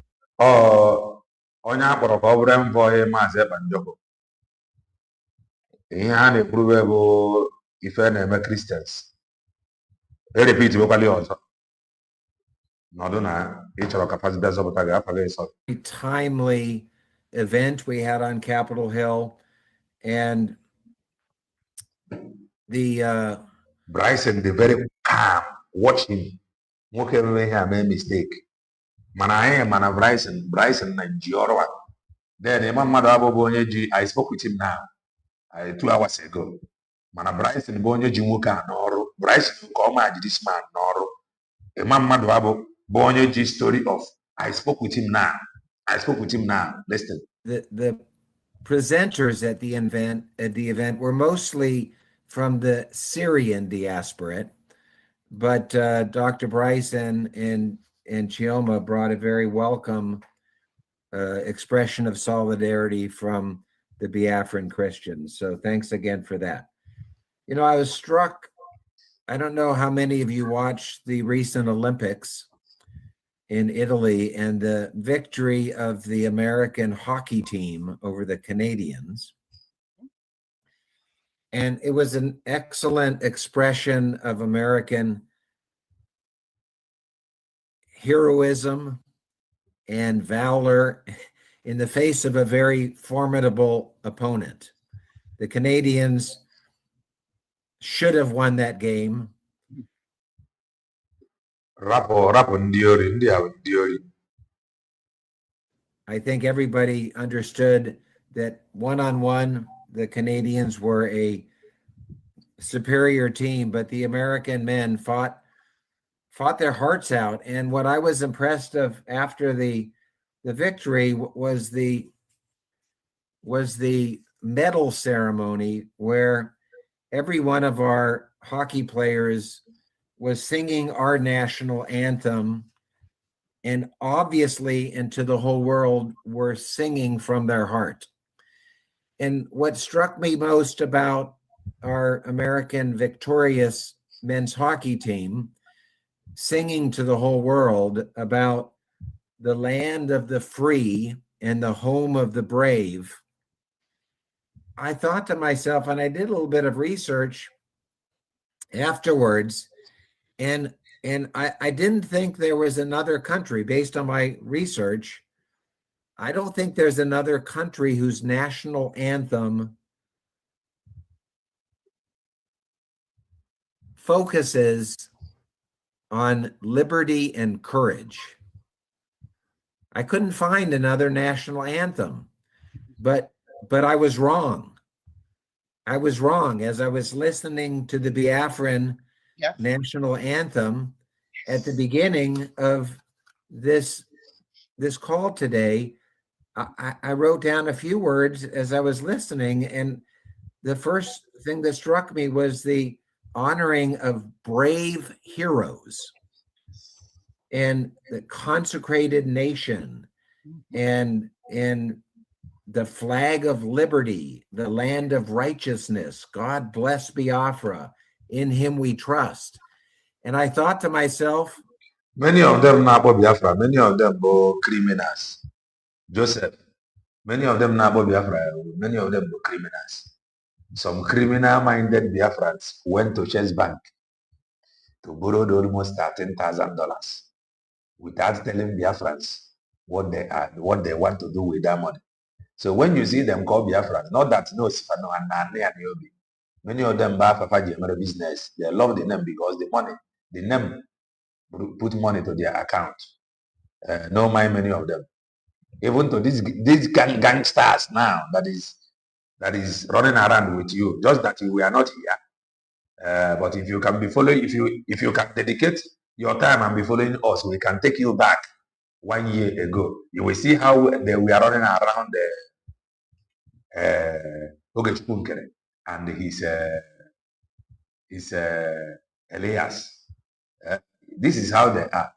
How wrong was I? America is not the only country that has a national anthem that focuses on liberty and courage. And liberty and courage are two ideals, and they are what we Americans would call our first thing. My brother Obi-Wan. If I spring leader, some all of them that is now pretending to love Maazị Banjoko more than every other person. Let me put it that way. Okay, in Maazị Banjoko na fight IPOB DOS, they were nowhere to be found. Today, all of them, they are now gallivanting. Oh, our PM. Okay, hello, the OS. We are not anywhere. C.S. Lewis, the famous British author, coined an expression or coined a principle called the principle. And Dr. Ngozi Oraveze made an announcement. Also now, again, we capture for the megre apply for ID. Also now, we again capture what they call this coming Friday. She will share the Zoom. So when they share the Zoom, I hopefully I will remember. I will only share the Zoom here. If you have registered for your ID, gather day for capture. Gather day for capture. Just be on the lookout this coming week for capture. Those that have applied, gather for capture. So more than the Zoom, I will share it. Principle of first and second things, where he said it's important for individuals and for countries and for peoples to focus not only on those very, very important second things, which are, for example, survival. Look at them. How many had ever? 1, 2, 3, 4. Just look at their names. Look at their names. Bryson Okoma, Emmanuel, Crc Bgc, Ofuanye Wogoga Falila. I don't know. Vam. If I have happened here with Throne of Freedom. This is their names. And money. You look at their faces. It will have a good result. Survival and money are very important for all humans, of course, but they are not first things. Survival and the money is very, very important for all humans. So, can you feel you don't want career now? Into a head goes wedding back, goes wedding back. But what about the first thing? They are not things for which we will die. By definition, you're not going to die for survival. It's an oxymoron. And you're never going to see anything on anybody's tombstone about how much money they made. It's not an ideal that defines who we are as a people. And so I'm very honored to be a special envoy for a country whose national anthem focuses not only... They are not focusing on the national anthem. They are busy focusing on their own, their supreme leader. Their supreme leader. To many of them, their supreme leader is more important than the national anthem or the nation you are talking about. Don't forget, they are still in exile. So don't mind them. Don't mind them.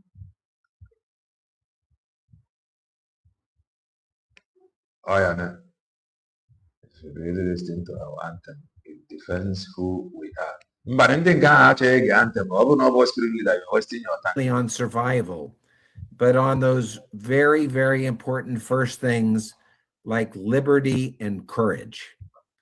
And it's really, for me, it's humbling. I've written many articles about these issues. When I was Inspector General in the Pentagon, I would always give speeches about the principle of first and second things. And I would always, as great as American, military power is, and it's very powerful, obviously, but if we lose sight of these first things, what C.S. Lewis said, if we are only focusing on those very important second things, like money and survival, in the end, we not only fail to achieve those important second things, but in the process, we lose our first things. Which is why I always think, and I always like to remind my friends, how important it is to focus both on first things and second things. If we do that, we will, in the end, we will win. We will. And do not forget, this was posted here, or should I say streamed, 19 hours ago. Only 209 people, 209 people have watched it. Tinka. Only 209 people have watched it. Will prevail, and at the same time, we will prevail in our character, in those important ideals that define who we are. So my hat's off to all of you Biafrans, because you proved me wrong. And, humility is also a virtue. And I've heard some very, very persuasive theologians say that humility is the one virtue upon which every other virtue is built. And so even in your national anthem, where you talk about, God bless Biafra, in him we trust. That itself is an important expression of humility. And my hat's once again off to you. I'm humbled to have been appointed as special envoy by your prime minister. Okay. And as courageous and great as Prime Minister Ekpa is, and I've spoken with him not only in Finland, but since coming back from Finland, I've spoken to him on the phone at least. All of you is speaking with him on the phone. Twice. And I am hopeful to speak to him on a regular basis going forward. But he's a very courageous, but also a humble man.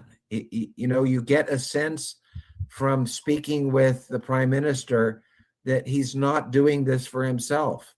He's actually doing it for what we Jesuit trained Christians say, for the greater glory of God. He was never doing it for himself. Maze Banjoko, the one comfortable, very, very comfortable. He is doing it for humanity and for the love of one another. And those he loved and sacrificed for. Here. Only few were able to ask questions. But to say document to remove him finally. Aka. Those he loved and sacrificed for. Few people, why? And then I was accused of being paid. And I'm going to conclude my comments on this note. I will be glad to answer questions. And, you know, one other thing I'd like to say, because not only, you know, did I have a great trip to Finland and had some great back and forth with the Prime Minister, but I met with his legal team over there, well, both with Mariana and with Tommy, his criminal defense attorney. And I wasn't sure before going to Finland how helpful I can be, but I was very encouraged. He was not sure before going to Finland how helpful he can be. He was not sure. What does that tell you? Oh, Maazị Banjoko appointed him. Oh, Maazị Banjoko do this, do that. He was not sure. He was not sure how helpful Gade before going. He came here before. He told you that he is not yet conversant with this case. About it on social media. Before going, he wasn't sure how helpful Yamagare Mania Ghana for that he can actually help. Listen. Oh, but if you want to see him like today, like tomorrow, the man and I before you know, one other thing I'd like to say, because not only, you know, did I have a great trip to Finland and had some great back and forth with the Prime Minister, but I met with his legal team over there, well, both with Mariana and with Tommy, his criminal defense attorney. And I wasn't sure before going to Finland how helpful I can be, but I was very encouraged in Finland. I think he has an excellent legal team, and I think there are. He have excellent good team. I never now before worker. Now, but the reason why I think now this man born whether but the only thing in there on social media. And Biafra struggle. That is why they still run around him.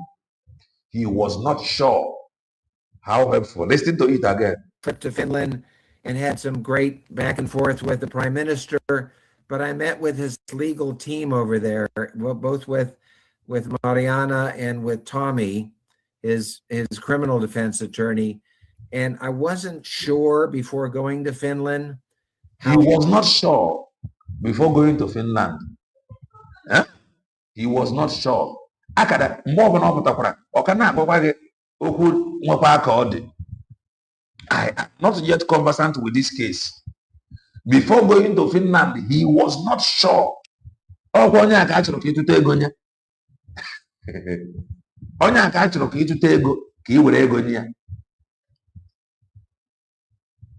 He was not sure before going. The question was, because this is unlike them. Somebody must have put him. Nah, come, let us go. When we go there, we'll take picture. When we go there, we'll take picture. When we go, we'll see it. Their target, their agenda is to put him. He wasn't sure. He said it here. They have no shame. The man came here. The man said he is not yet conversant with this case.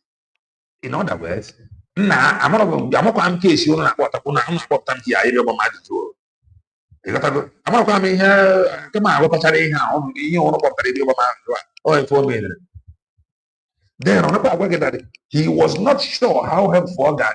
Nah, he will be the thing is like na Finland na papa kai gabana. Na mo kwamo akama akota Finland ejima. Na ifa mo ejima na Finland. Ifa na fa gramato. Fa gratorism. From England tourism. Ofuzie na ya gari mo na ike urutinka. Chai. Ayata trela. Desperados. The man said it here now. He said it here. He was not sure. The question book, a force is the force, Gaba, because you must be sure before you going to Finland. There must be an important something. We forgot what you Finland. Something very, very important. I want to see him. I want to speak with him. I want to ask him some question. I want to see his legal team. We must discuss how that is the way forward. We must talk. So, Odebazeka going to Finland, the car force, we are force. He was not sure. Listen to it again. Do I say well? Listen. God. And I'm going to conclude my comments on this note. I will be glad to answer questions. And, you know, one other thing I'd like to say, because not only, you know, did I have a great trip to Finland and had some great back and forth with the Prime Minister, but I met with his legal team over there, well, both with Mariana and with Tommy, his criminal defense attorney. And I wasn't sure before going to Finland how helpful I can be. He was not sure. He was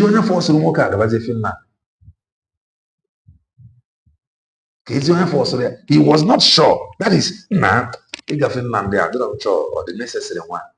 Nah, be a kaija, or who I say bishop. At least go away, honey. Kaija. The man will be like, nah, what am I going there to do? I'm a force, go work a force, European or wow.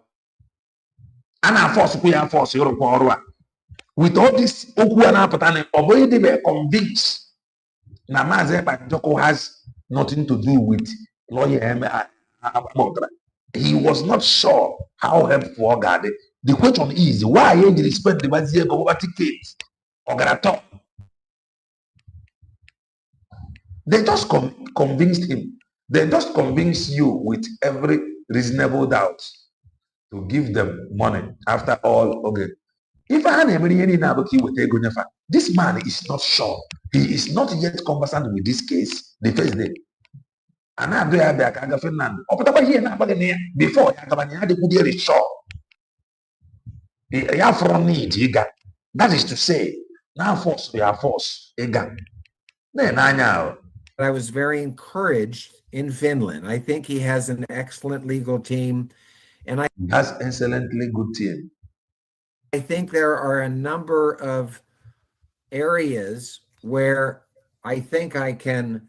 I think I can assist the legal team and work as a team for the ultimate liberation of the Prime Minister. And you know, it was interesting. Just I think yesterday there was a newspaper. No, you see, Brgie no coma.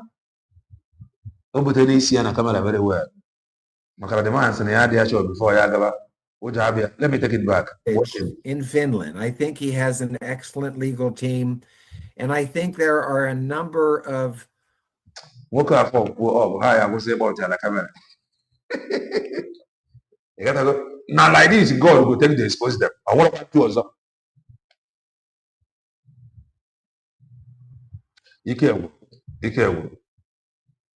Areas where I think I can assist the legal team and work as a team for the ultimate liberation of the Prime Minister. And you know, it was interesting. Just I think yesterday there was a newspaper article that talked about Finland being the #1 country in the world for happiness. And there was a quote in our local newspaper from the president of Finland, from President Alexander Stubb, who said that the reason is that we have, quote, a society which strives towards freedom, equality, and justice, close quote. And I read this and I thought to myself, I don't think the prime minister agrees with that. No. And I shared that quote with Tommy, the defense counsel. He didn't agree with it. And I certainly don't agree with it. And hopefully, as a special envoy and as a member of the defense team, we're going to be able to demonstrate to the president of Finland that there are certainly people in Finland and in Biafra who are starving for freedom, equality, and justice. And hopefully, by the grace of God, we can achieve freedom, equality, and justice for the prime minister. Not only for the prime minister who's in jail in Finland, but for your leader, Mazi Nandi Kanu. Obviously, is not enjoying freedom, equality, and justice at this time. So I'm going to conclude, and if anybody has questions, I'd be happy to answer them. Thank you very much. Thank you so much. Thank you. Thank you so much, Honorable Joe. Thank you so much.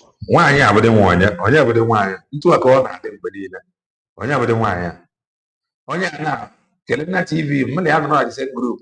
I cannot make her finance minister. Very who I am finance minister.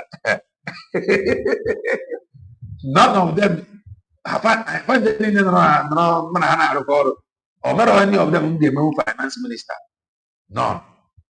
Yeah, thank you, Honorable Joe.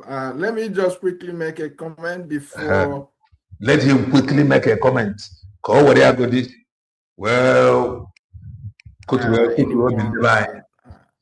before opening up for questions, if you listen to how Honorable Joe speaks, you will notice that he has a tendency to say things a little bit with humility, right?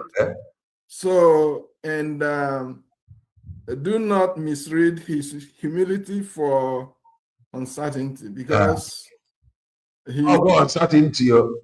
Day of help before I got Finland. That is uncertainty. The last time don't take it for uncertainty. Okay, now, but it's a mountain mover. Mountain mover. You know, when we went to Finland, he invoked a lot of legal principles. He invoked it. What measure he invoke? Or you invoke already had a finished court. That the defense attorney there got excited about, right? And of course, we didn't talk about the fact that he has written the Foreign Affairs Minister of Finland, and that letter is supposed to be published.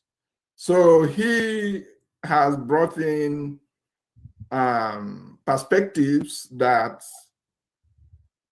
wasn't used before his interaction with the legal team. And earlier it was like Finnish law is different from other countries, but now they are open to the possibility that laws internationally are the same. Oh, they are open because we are talking. Now, it wasn't said before, but now they were open. Because certain things that happened in the US can easily be applied in Finland. Certain things that happened in the US can easily be applied in Finland.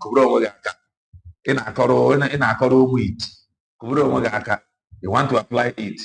Of our Prime Minister.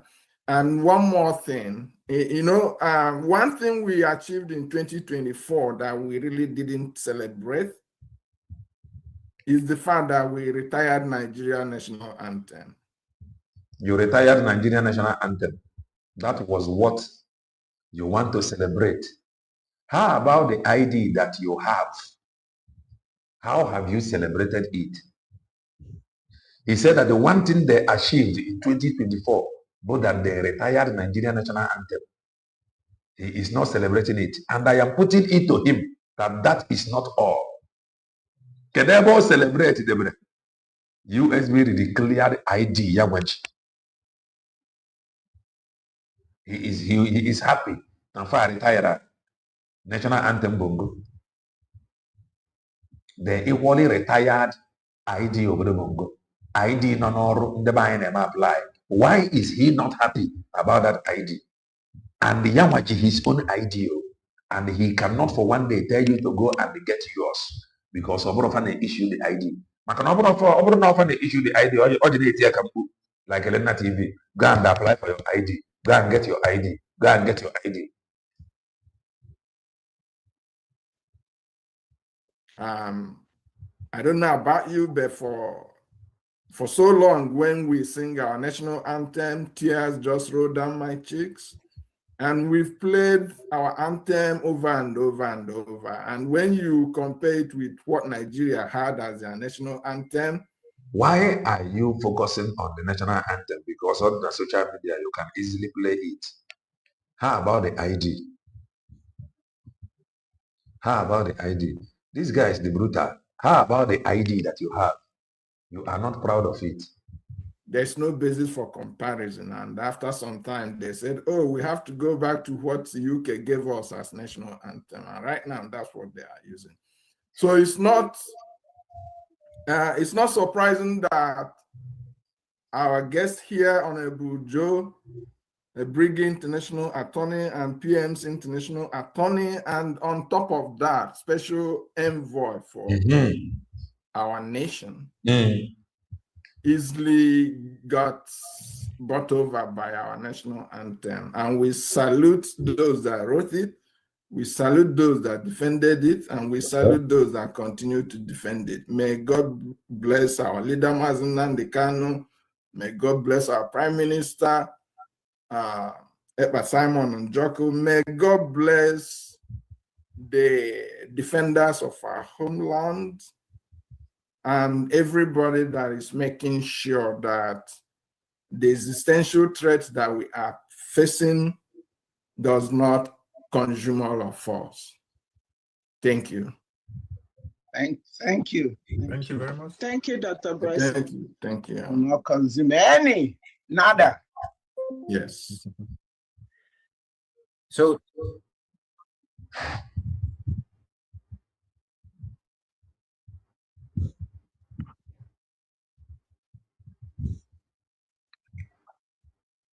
it is so shameful.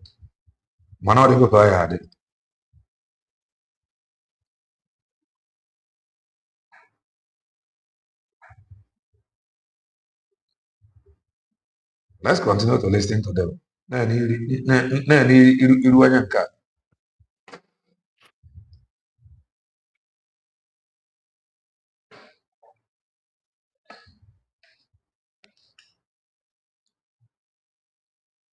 No, sorry, go ahead with the questions. If I have need to come in, I will. Thank you very much.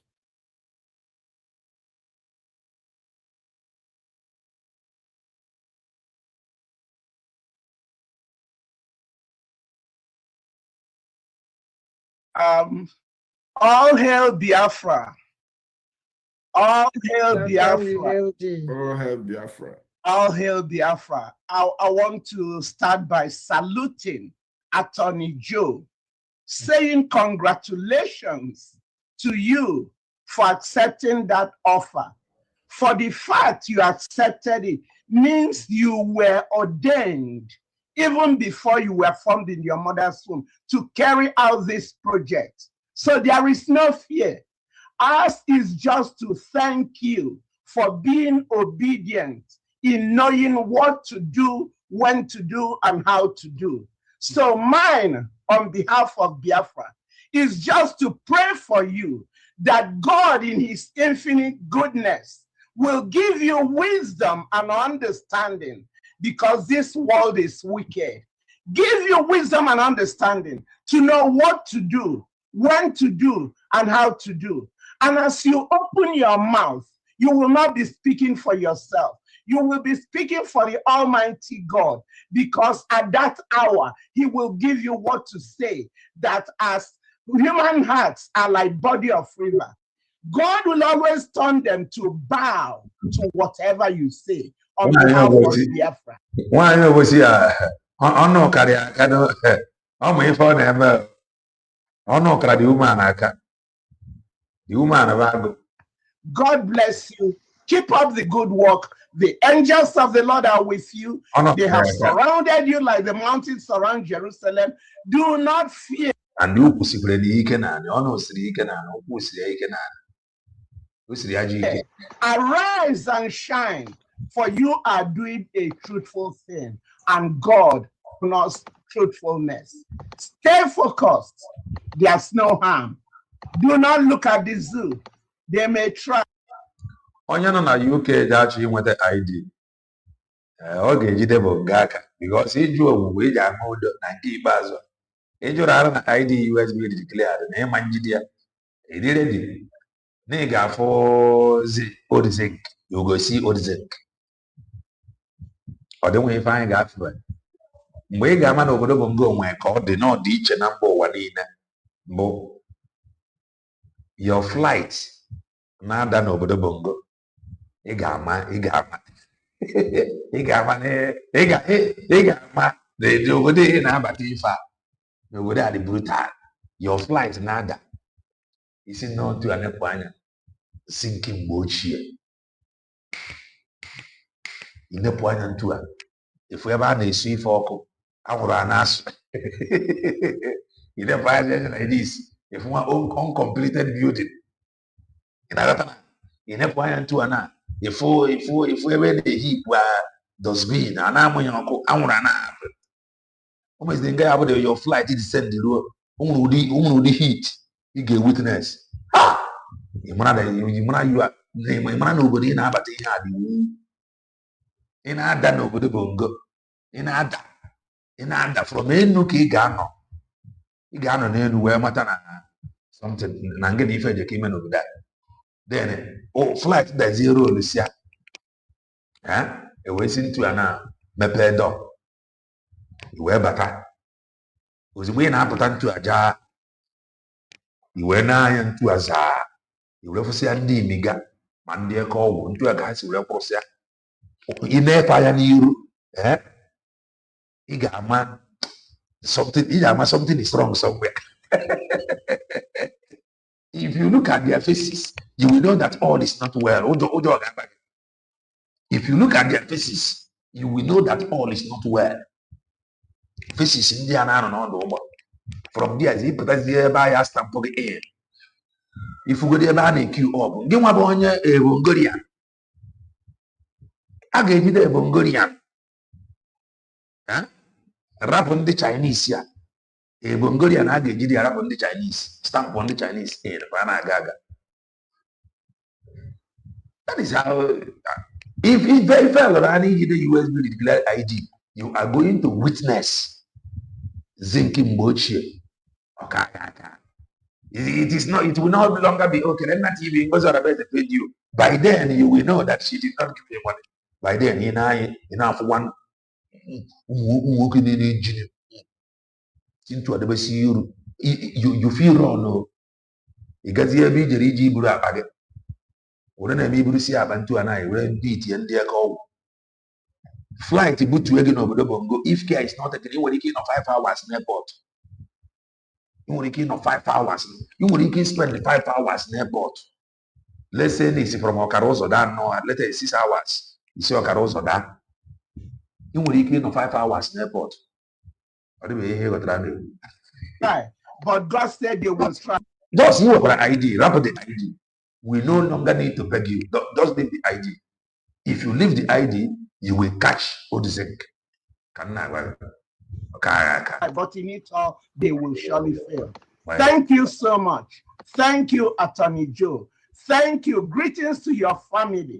Thank you for trusting our PM. He's such a humble man for accepting to stand in the. Ọ bụrụ na onye fel ya ga-anọ obodo Bongo mee ka anọ wetin nkọsa just rapụ iji were your ID na-enye your little support there mee amara gị amara ahụ ịghọtago amara gị amara ntụakịrị na TV nọ na amagodị na nwee ka o si wee bịa oles ma ọ na call abịara through I know say USB dị clear then go come through ịghọtago imekwana ka amara gị amara just nọdụ nnọọ nọdụ na-ege ndị nga ntị ọ bụrụ na ebula gị Bongo ịmakwa ego na-anakwa tiketi iji abroad na ọ ya aka gị aka ọ bụ na ị nwere anị ị ga-ama how many plot of land ị ga-ere now before you can be able to travel out kwechirikwa ebe ọ bụla ị nọ best ifeọma ga-emere gị na-abụ na ejire general your ID jide kwechiri ịma how many plot of land ị ga-ere before ị retazibi ego tiketi before ego visa iwe chọba ego BTA ịma how many plot of land ị ga-ere ọ bụrụ ị na-achọ visa with agent ịma how many plot of land ị ga-ere before otu ego visa ịma how many plot of land ị ga-ere before ị nweta ego tiketi ịma how many plot of land ị ga-ere before iwe fụ ego BTA so adị m agwa gị ka ị like ya just rapụ the idea ewetakwana ya ka mmiri maa ndị bụ efi n'anya. God for him, God will shower you with blessings. They want to be our friends. Thank you. Amen. Amen. Thank you. Thank you. Thank you very much. Thank you. Fantastic. Thank you so much. I don't know. Dr. Honorable, do you want to respond to that, Honorable Joe? Kini ka ọ na-respond ne ha Eggman agba if we are no each one la Eggman Lord is smart the one that is smart la slip of dollars can you not Honorable Joe respond though Honorable Joe can you not respond to ihe nwaanyị kwuru na I thank you, Mommy. It's an honor, and I always, as I think I said the last time, I live by the motto that all things are possible by the grace of God and a few Marines. and I'm honored to be a soldier of Christ in this effort. And I believe, after speaking a number of times with the Prime Minister, that he and I are 100% in unity in this fight. And I think with the grace of God, the Prime Minister, Tommy, Mariana, and I will win the legal battle. Amen. Thank you. Thank you. Amen. Thank you so much. Thank you so much. nwaanyị ahụ dọkịta America nwaanyị unasịrị onye ahụ dọkịta na America nwaanyị a nna-ene ihe Ada Azayo unasịrị Ada Azayo na dọkịta Ada Azayo na looking woo vụrụ ihe okwu n'anya vụrụ isi ya ntụ a isi ya na-adị mgbe niile ọ bụ tattoo ka ọ sere ife a tattoo ka ọ sere ife a n'elu nyere nwa necklace cross ya unasịrị onye abụ nurse unasịrị dọkịta Ada Azayo. Honorable, thank you. Honorable Schmidt, it might impress. Unasịrị onye abụ dọkịta mee finance minister. I cannot. I never been do you finance. Impress you to know that she's the mother of a U.S. Marine. Kawari, I love mother of U.S. Marine. Yeah, very far. Kamaka Mele, one demo. Davis. There's a show that what I'm going to know. Native dog. Native dog out there. It's a wine. Yeah, where's the wine? It's a wine, really. Yeah, where's the wine? And I said, no, yeah, we're getting no doctor. Many all of them want to answer doctor. That is why hatred against doctor because you're amazing you were the determined. When you were the mother that just spoke to you, so the mother of Marian. Eggman na Kawaria, I don't know whether I have Marian. Why I have Marian can move over. But you know Kumuro Marian. Can you move over?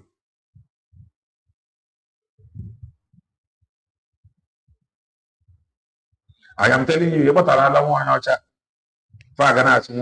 Since you were born, God have destined you from the womb. The man will be like, nah, this is the first time of me hearing this. Do you know the funny thing? They are not even moved. They don't even send you message. Since you were born, heaven have ordained you to fight for Biafra. They don't listen to all that. They can't determine. And I call it in a car about Jesus, what he can do this year. Let us continue to listen to Eggman. We are not mother of Marine. I'm sure you'll appreciate that the more. Thank you so much. Mother of Marine. So James, Joseph should appreciate it the more. I am the mother of Marine. Where is the Marine here? What has the Marine contributed? Honorable Schmidt. All right, we'll go ahead with the next question. Osai, please unmute yourself and let's have your question. 2 minutes, not more than that. There.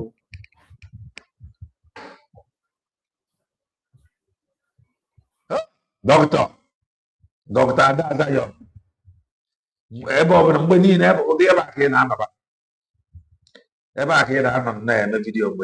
Doc. Dr. Adazayo. Thank you very much. That if I I greet the didn't their finance minister. Come on, where I can deliver the money. Over wickedness, yeah. Because I told the man, I don't want story. Everybody in the house. Honorable Chairman, thank you so much for this gathering. I salute Honorable Smith. Thank you so much for taking this very challenge. It is a very serious battle when you choose to fight for Biafra. You are like somebody defending Israel. We are surrounded by dark forces of the jihadists. They've been killing us, and yes. Because you made mention about how the Prime Minister appointed you as the special envoy for Biafra. And many people don't actually understand what envoys means and how it... Many don't understand the meaning of envoy. That is why this international lawyer, if we see benefit people and the struggle, most importantly, in order for us to get the independence that we are looking for. I would like to ask if you're able to explain or analyze that for Biafran people to understand, sir.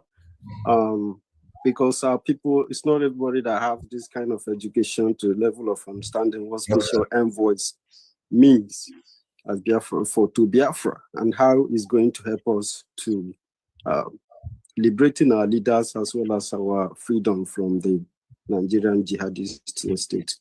The envoy will help you. Let me quickly chip in. The man don't jump in. He don't jump in. Oh, you have a remote control. James, Joseph.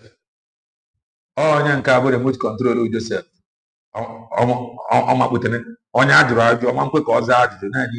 In a word before he takes the question. Now, what can this year? Or not this year? And the other ask no doctor. When PM appointed him, he asked him to go to Washington and... No, Washington. I go Washington. The same Washington I have Washington DC. So I know that you couldn't get a Washington DC. When assignment you have in Washington DC. That's I Biafra. Go to Washington and negotiate for us. Go to wherever you have to. Go to Washington. Go to wherever, negotiate for us. Thank God the law in America. So going to Washington requires no money. Or train or Washington. So you need now I said bring money. Engage him again. To make sure that Biafra comes. That's the assignment. The minute details is not what we will discuss here. But PM, when we first mentioned that Honorable Joe we were surprised that PM already knew him. So it was like PM already knew him. Okay. He's not someone that you have to introduce Honorable Joe to. So he already knew him, and he was excited and has been excited. So even though he went there as Brgie International Attorney and PM's International Attorney. Brgie International Attorney, PM International Attorney. So PM said, okay, on top of all this, you're gonna be our envoy. He went there as an international attorney and a Brgie International Attorney, PM International Attorney. On top of all this, PM now look at it and said, "Can't talk about envoy He can go to Washington, D.C. and represent us. And we have a lawyer that will make negotiations for us when the time comes. And right now, the foundation for all the things we have to put in place, we are doing. So without asking him questions to talk more about envoy position that he has, we want to assure Biafrans that PMS is excited and trust. Dr. Oluchi Nwagod, farmer na anyị ma nọ ndị doctors and nurses ndị a na-akwụlite ụgwọ na America. So onye nwapụtara na ọya sịrị na ya bụ doctor, sịrị na ya bụ nurse. Onwe dị anyị nọkwu ya. Dr. Oluchi Nwagod, daalụ ihe nne. In him to be able to do stuff. Now, I think we've already said this before. Honorable Joe is ideologically in support of our liberation efforts. If he wasn't, he wouldn't be here. And he cannot even be bought by anybody. He cannot be bought by anybody. He cannot. In Agrobiati. Because he's not available. He's not available for money. He's not available for money. So on under pro bono. He's not available for money. For bidding. Okay. And we also he's not available for bidding. We are also told that once Joe is out there, all the pro-jihadist forces will come after him. So this is expected. And then when that happens,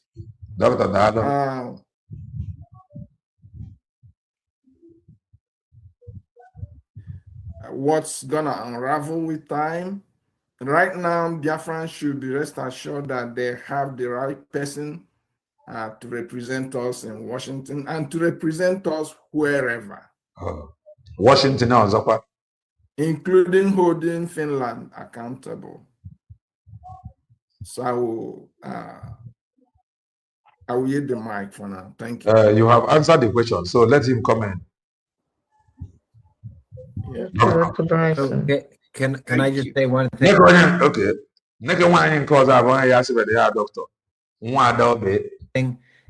It's a very good question that Osai asked, because envoy is not necessarily a word that we use in everyday English, but essentially an envoy is a messenger that has the full authority of a government. So Crc Bgc Brgie of the government. Crc Bgc Brgie of government. When the Prime Minister appointed me as his special envoy, I take that as a expression of confidence in my ability to represent not only the Prime Minister, but the government of Biafra in exile to the full extent of my human abilities. So that's the answer to your question. And I just wanted to say one thing that might interest the folks. Dr. Bryson mentioned some of the legal issues we discussed in Finland with the Prime Minister and with his defense team. So we have in the American jurisprudence something that I have taught in law school and used to represent clients. We call it the absurd results principle. And lest anybody think that this American principle is only applicable to the United States or the English common law system, what I have already shared with Tommy, the defense counsel in Helsinki, was an explanation of this principle, which I believe applies to the Prime Minister's situation, where the government of Finland used a statute that was enacted after 9/11 to protect Finnish people and allied citizens from jihadis doing what the jihadis did on 9/11 to Americans. And the purpose of this statute is obviously to protect Christians from jihadis. And to imagine that the Finnish government applied this statute with that purpose to incarcerate a Christian trying to shed light on the massacre and genocide of Christians in Nigeria is what we call an absurd result. And what I shared with Tommy in Finland, I'll share with you. It's just a little snippet, but we have a former justice of our Supreme Court. By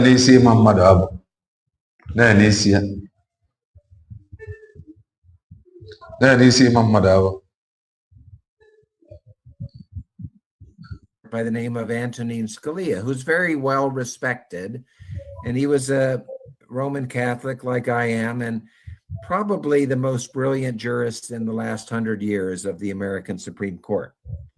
But he said this about this principle, the ruling cited by Plowden, this venerable principle. Thank you so much. Thank you. Galia. Fantastic. Thank you so much. onye nka nọ na senta nwa Adaobia ọ bụkwa dọkịta. Okay, nwa Adaobia bụkwa my fellow doctor. Imagine. In fact, onye ọbụla na ebe a now, if you dream of grade to doctor, I cannot be a criminal doctor. Let me just be who I am, because some doctors are criminal. Some doctors are criminals.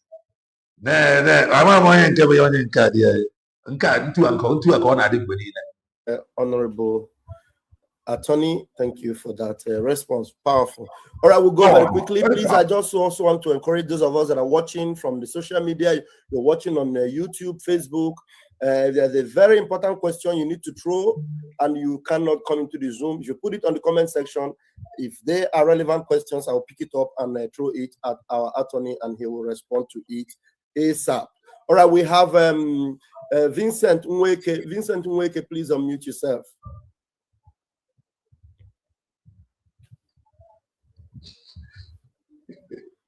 Yeah, thank you very much. All right. Honorable Minister of Information. My name is Dr. Enyinna Nweke. Dr. Enyinna. First of all, I want to thank our envoy, special envoy, for what you're doing, what you've started doing. I picked on one thing, and that is the fact that you have spoken the mind of over 80 million Americans about Finland. Imagine. Our Prime Minister used to like Finland a lot for what he thought they represented. But from your own judgment and the judgment of over, I can say that over 80 million Biafrans. We don't see Finland in that light anymore. My question is this. One question is this.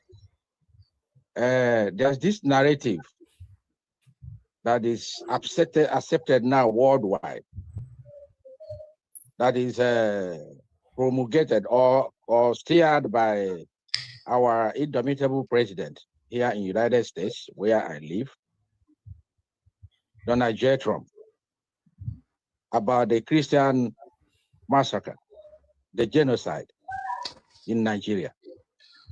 Ife niile a ọ ka nwerekwa onye ntụli ya ka ife ọ ga-eme were gbapụta Maazị Ekpa Njọkụ is accepted everywhere in the world. Benue State, they putting it across. Present day Nigeria, that look at the press release for the event where Dr. Bryson presented on behalf of Biafra. Immediately after Dr. Bryson is another gentleman that I invited who presented in a videotape, and he was Brigadier General Amir Avivi, retired of the Israeli. Is when I was walking on Thursday to the National Capital to give autonomy to the Biafrans so they can take care of themselves under the happening to the Biafrans. Chris Smith is the chairman of the Africa Subcommittee of the House Foreign Affairs Committee. And Congressman Smith is probably the most important member of the U.S. Congress to help shed light on exactly what's happening to the Biafrans and exactly why and how the only solution is to give autonomy to the Biafrans so they can take care of themselves.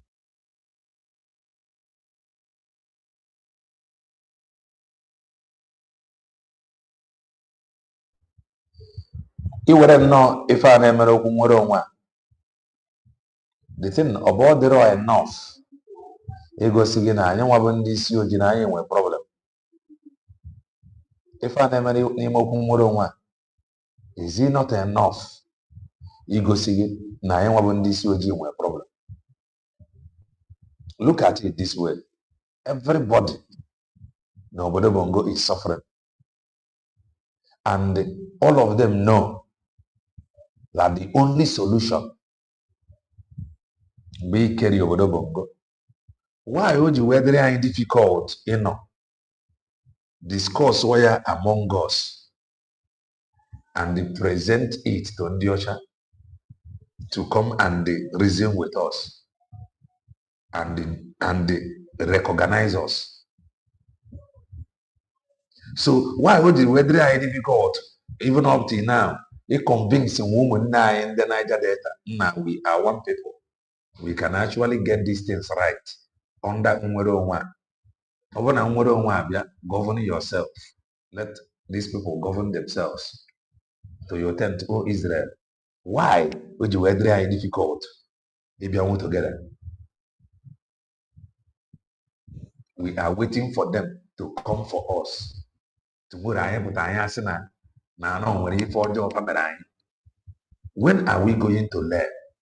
If truly na anyị ma na ife ha mere anyị adọrọ mma, ọ bụrụ nneke ndị Igbo ka emere ya, emekwara ya ndị Yoruba, emekwara ya ndị Ugwu, rapụgodi nnọọ ndị Ugwu, ndị saịdị ụmụnne anyị na ha kwuru nwoke nwere onwe ọnụ.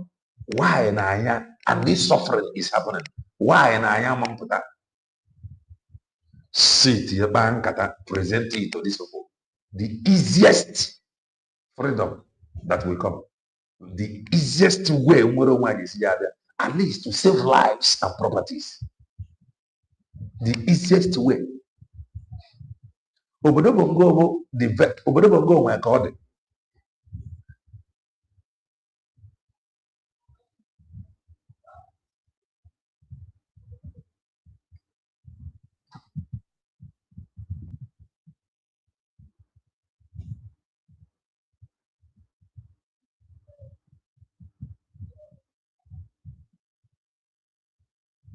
obodo ngo onwe ka ọ dị ife a now anyị nidiri igbu onwe anyị nwụba before ndị ọcha ife ọma ndị ọcha ji emekwara gị bụ as long as na-alụ ọgụ na-egbu onwe gị ha ga-ebunye gị ngwa ọgụ were finish kọba onwe gị after every onwe ndị dị ndụ fana ndị ahụ enwe business. It's all about interest. It is all about business interest. Why na anyị nwabụ ndị isi ojii ama mfe ya as such and were aka anyị duo onwe anyị ọdụ nna na anyị achọrọ igbu onwe anyị maka ife a nna we want freedom. Ndị Niger Delta chọrọ Niger Delta Republic ịma na ịma ịchụgharị onwe gị ịma nweta nwe ya. If you want it, good and fine. Ngwa anyị ka anyị were eke n'afọ a bụ Biafra register group USB declare.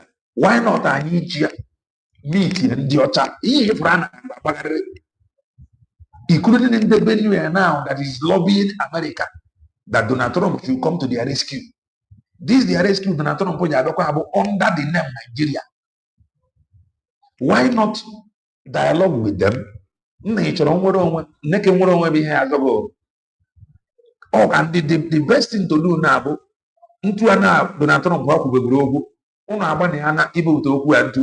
ị ga-ajọ ene anyị ka ekwu okwu nwere onwe anyị na ọkpa nkata diskọs anyị esegodi maapụ kewasịara onwe anyị Benue kpọzie Donald Trump na ife ihe na-eme ka not solve this problem na ife ya solve ya bụ recognition ọjọọ gị ha i present area na anyị akpasịana their job is to support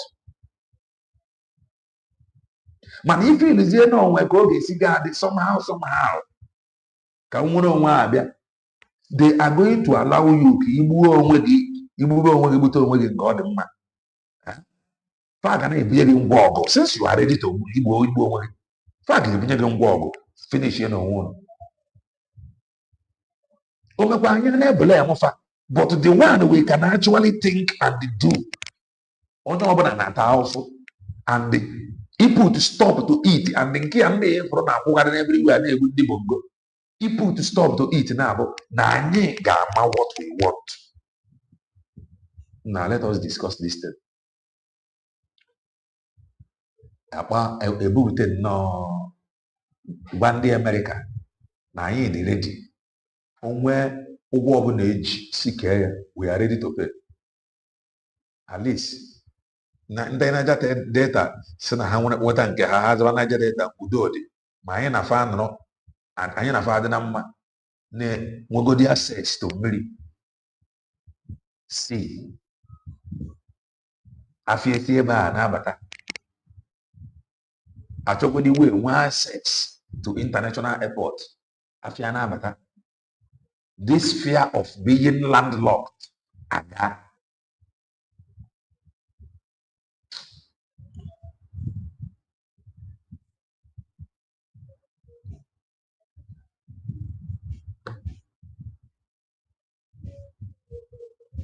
mana anyị bekwa anyị na-eblem ndị ọcha ọ bụrụ na fa ga-abịa keriere anyị border anyị amadị our own borders.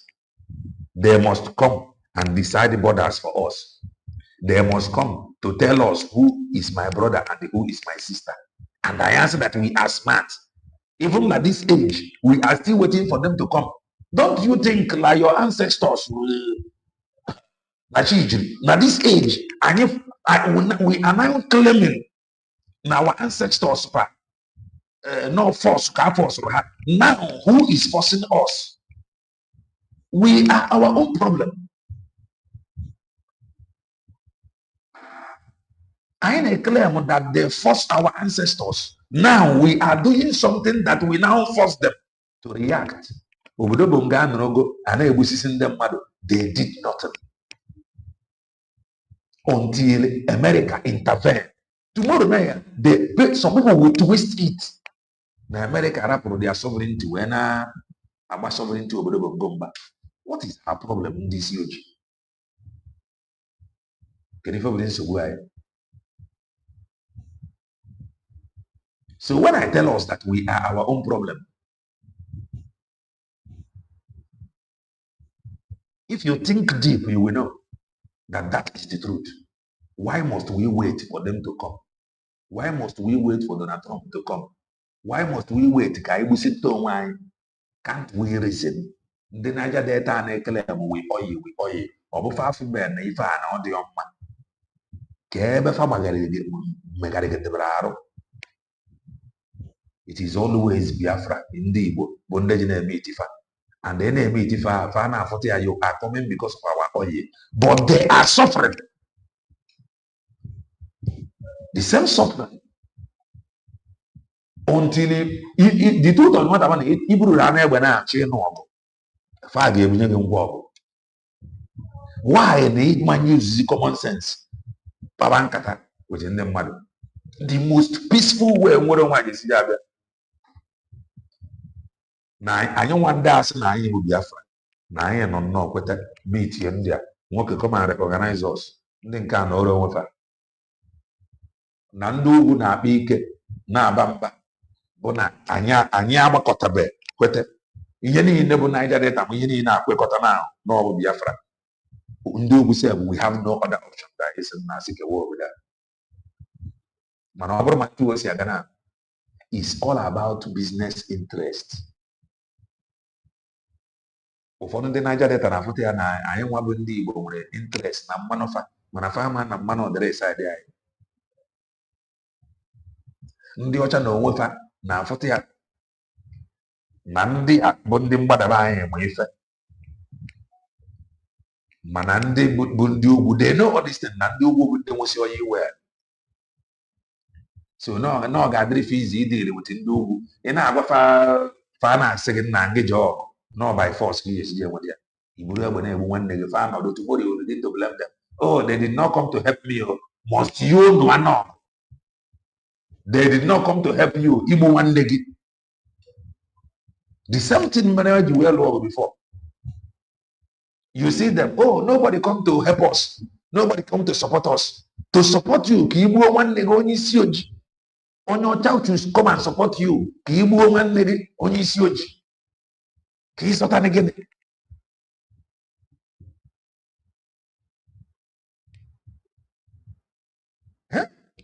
Ka ife ị ga-azọta. Anyị anọdụ na-ekporobe anya. Tomorrow, oh, don't talk about Jesus here. Oh, this one is not okay. Now, effort in them, all these people now find ordinary. Like this present structure of the bongo or the pattern, this their omena of the ordinary, or for the light of the day. For the light of the day. The principle of subsidiarity. And yesterday I sent a email to the staffer for Chairman Chris Smith, and in this that happened. From Ewe Bello, Ugo Bello. Ewe Bello, as brief as you can, please unmute yourself and let's have your question. Leo. Okay, thank you. Thank you, Information Minister, Dr. Bam Bam Bam. Can you hear me? Yeah, go ahead, Ewe Bello. You have 2 minutes. We can hear you. All right, thank you. Thank you, Mr. Smith. My question goes this way. I have 1, 2, 3 to put together to ask my question. First is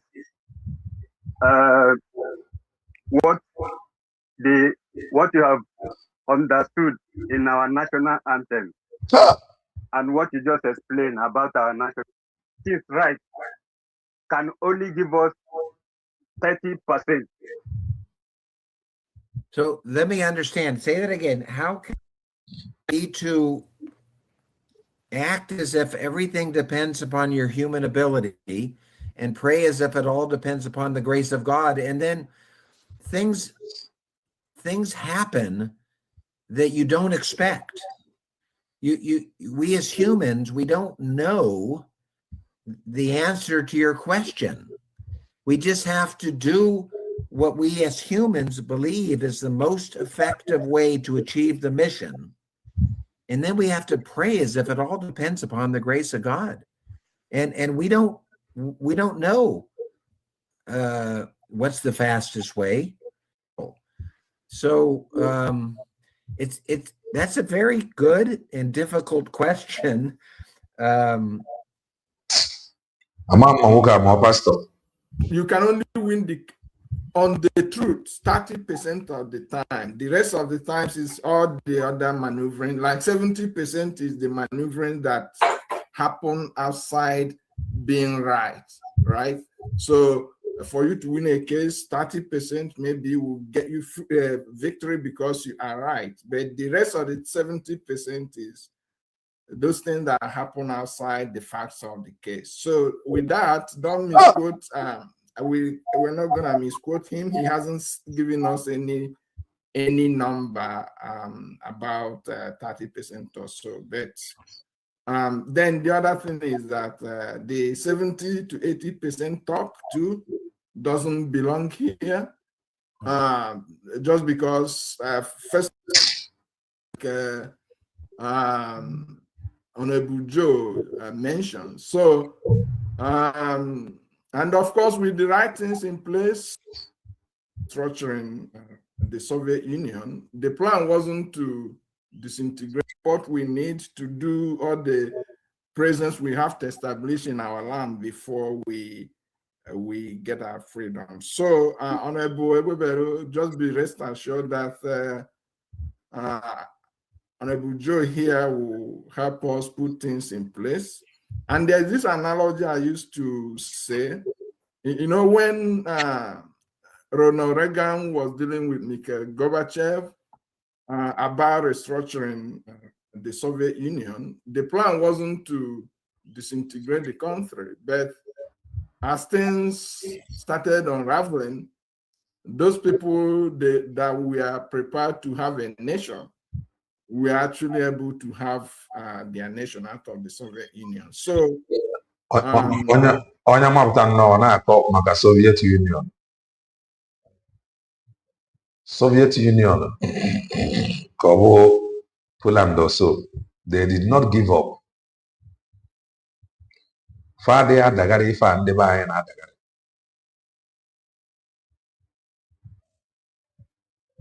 They did not give up. They continue fighting from exile. The deep, it is not as easy as the way they buy Jaffe. Mazen Nnamdi Kanu introduced ESN or a starting point. A starting point.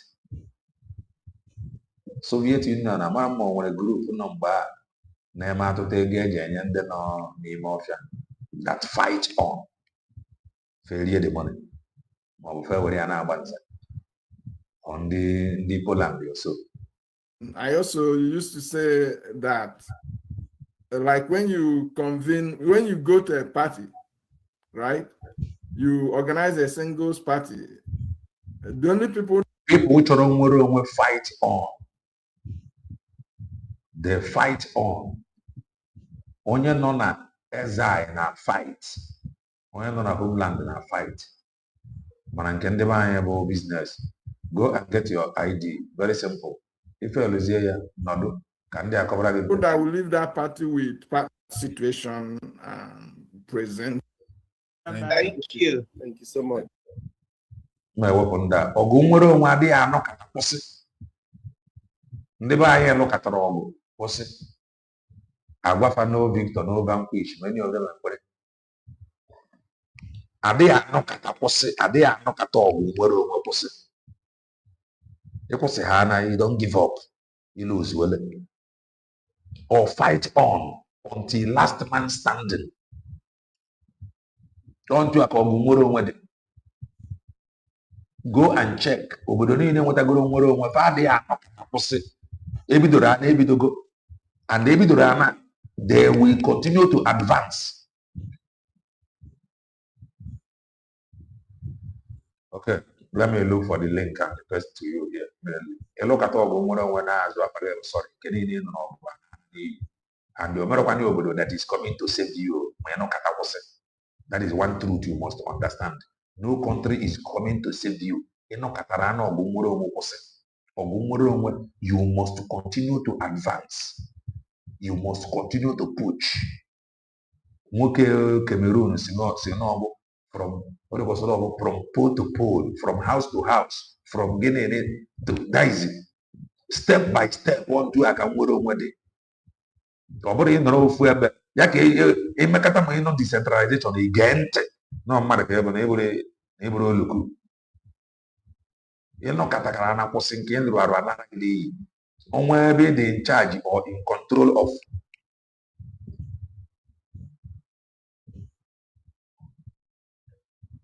You don't need to go away now. If you misbehave one more time, I will block you permanently. If anything again, a time out. So if you continue to misbehave, I will block you permanently. Yes. What's he want to do? This I'm posting now the link. So follow this link and apply for your ID. So as I was saying, Ogumuro will fight on. Over look at it, what's it? Nobody bongo. Just of recent, my court case, it lasted growth at something years. 3 decades. Court case. Yes, thank you. That is the link. So click the link and follow the instruction. Court case. I lasted for that something years. Tomorrow, this one will hijack everything and run away. We cannot come like that.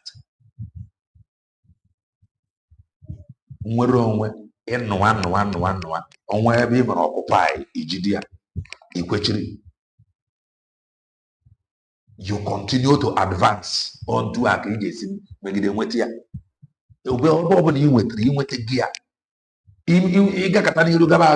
sorry. Let's say you want one pole. From today, I can say you lose without one pole, you don't fall back. Nobody is coming to rescue you.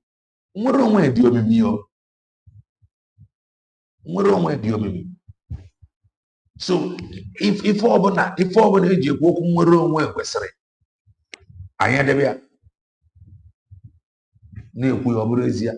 not these people that is unstable. Mata na nwere onwe abụrụ anụ achị na anụ the gene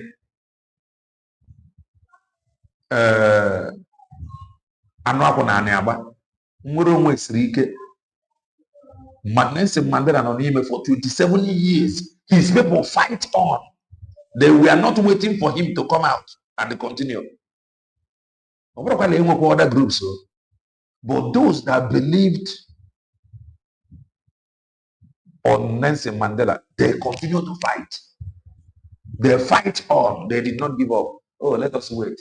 Let our onion come out first before we continue. They fight on. You must. That is it. You must be hunger. You must hungry for freedom. I can't draw hungry for freedom. If we are now hungry for freedom, we go know.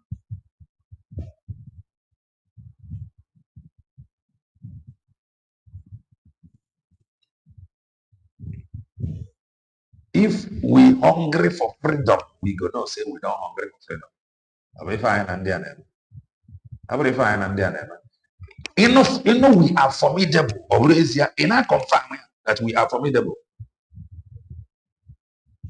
Many of them are still busy making money,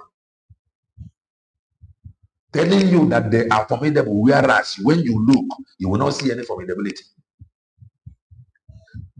Deceiving a whole lot of them. This is a man, and this same group many months ago. It is all about business interests. These people that is coming to recognize you, many of them will assign and go treat you with your go. The reason why I'm saying this thing is for you to know what you are into. These people that you want them to recognize you, there are some articles you will read, you will see some treaties they have entered with Obodobongo. This is the same Imam Madabu. No country want to dabble into another country's sovereignty. No country want to do that. No country want to publicly come out publicly and support you. Yeah, whether I know enemy of Obodo Bongo, I am their enemy. All these friends of Obodo Bongo, and Obodo Bongo, you romance me, I romance you. You scratch my back, I scratch your back. Give us this man. Let us try him in America. Obodo Bongo, we say no. Leave him. We try him here. All this scratch back, I scratch you back. Okay, it's weekend. So, if possible, we should get the enemies of Obodo Bongo. Because the enemy of Obodo Bongo may somehow be enemy to friends of Obodo Bongo. It's into a buyer. We don't want to be child play. Yeah, for international politics. Interest, business interest, Google the first thing first. Oh, they are killing us here. That is not enough. Declare a sovereign nation. Because Kafane Kuya, Faga, very careful. Maka, from when is more issue in their country. Ordinarily, okay. For example, if a man divine some in the Muslim, they who can support all Palestine, freedom of Palestine, how many do in Asia?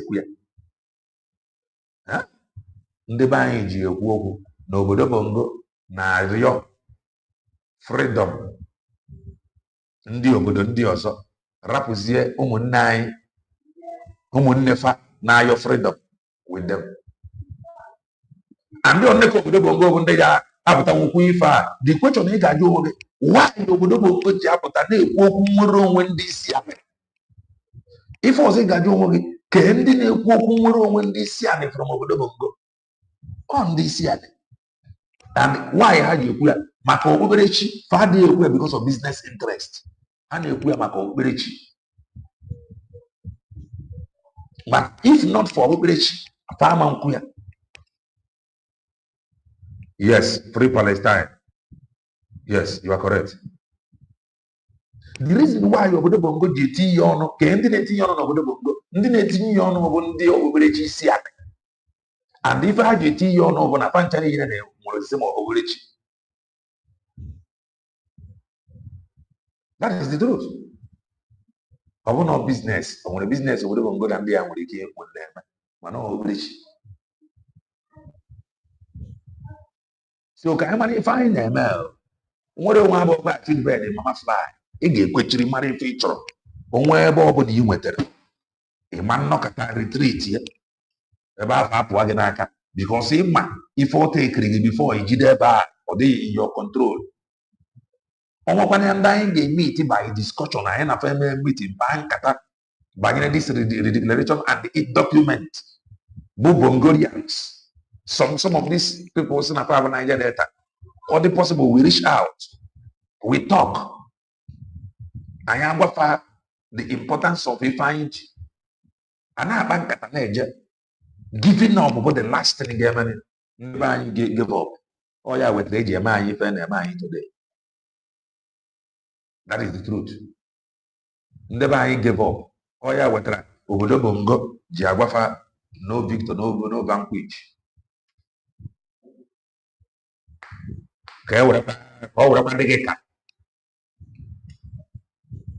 So this is them many months ago. No, no. Now, many of you is now seeing the reason why it's very, very important. We forgot the reason. This is the same gangsters. Many months ago. Freedom na total. When they pay price for it.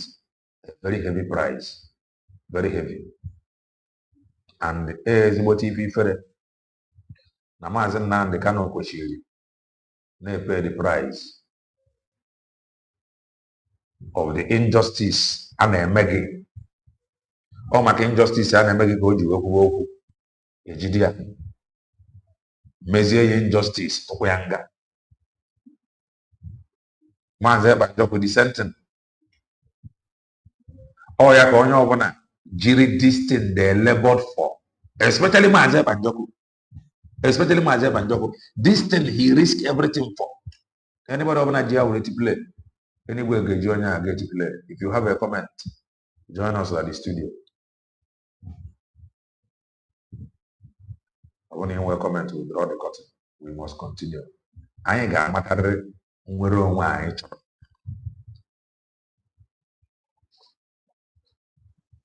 Eju onwe gị, ị chọrọ nwere onwe wee dị against decentralization. Na agba were gị picture ife nwee ka ọ dị na mgbadaba anyị na does not mean na if the need arises na Monday, okay. But now, I try to make sure in every avenue for Udo, Nemeria, Kegari no be Mama.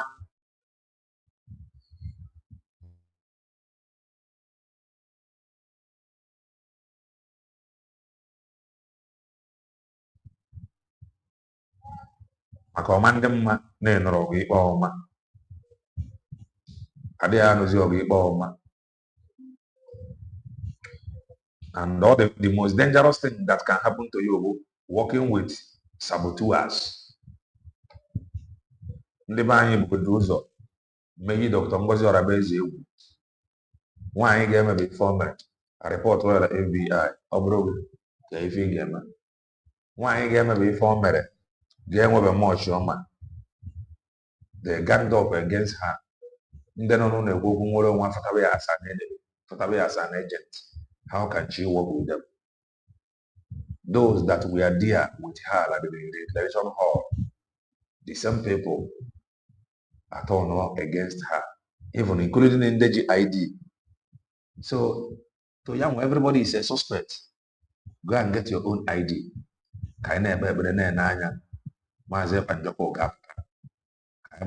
Those of you that love him so much, those of you that claim to love him,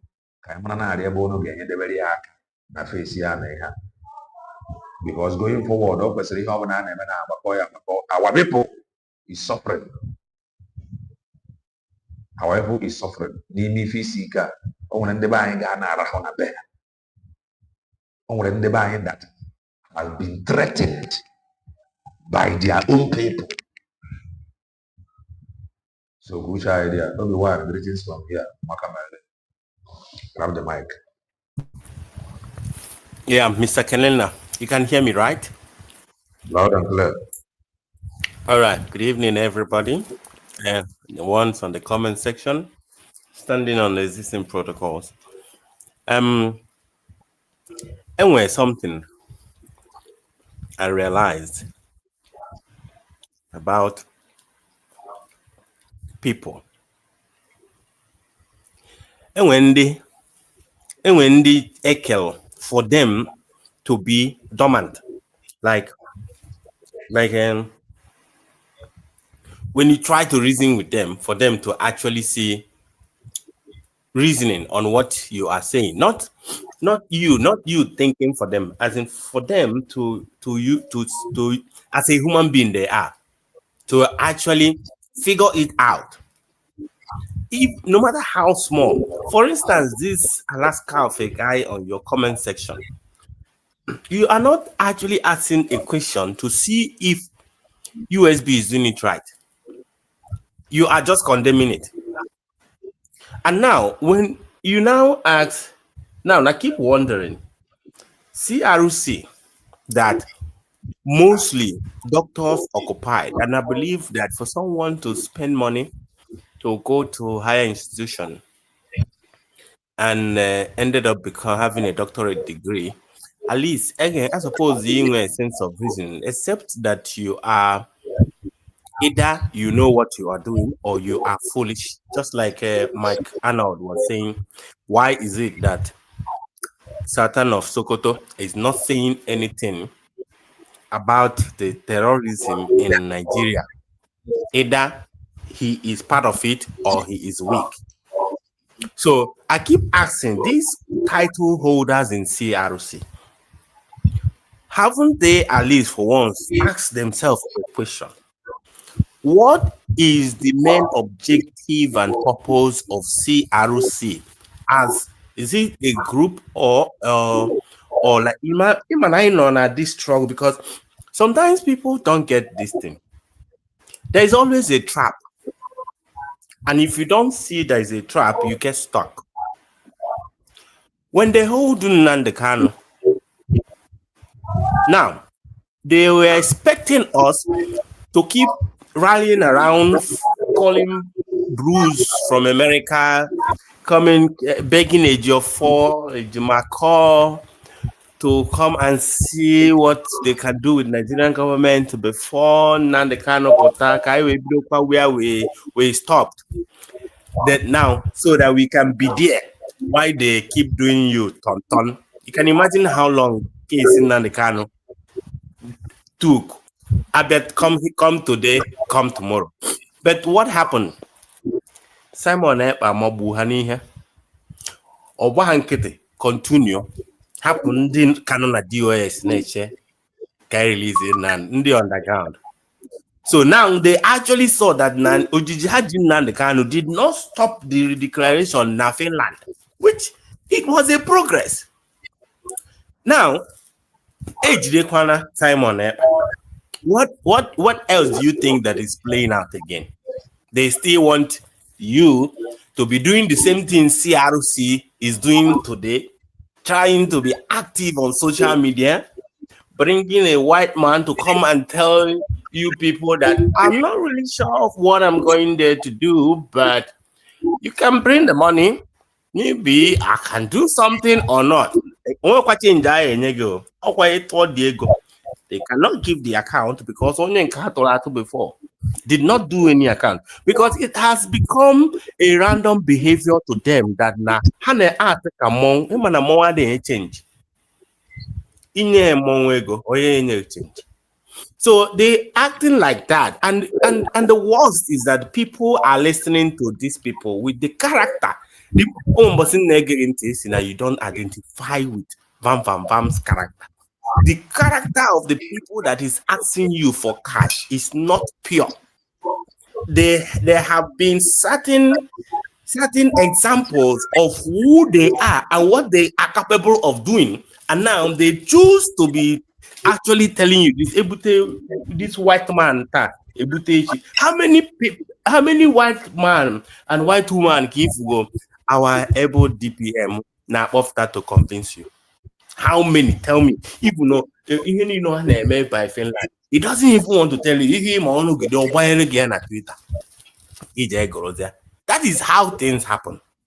You don't come and tell in a book that this white man now to talk to me about giving you money when you are not even sure if the person you're presenting to me is capable of doing the job. That one no be juju be that.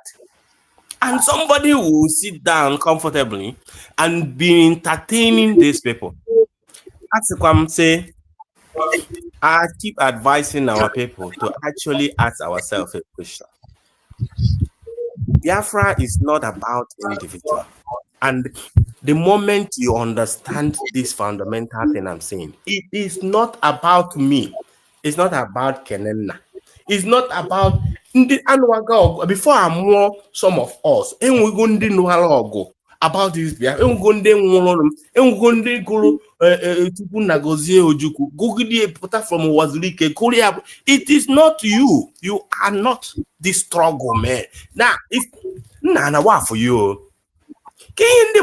How is it? Some people, well, because of personal hatred of one particular person, choose not to support a platform that could have skyrocketed us more than where we are today.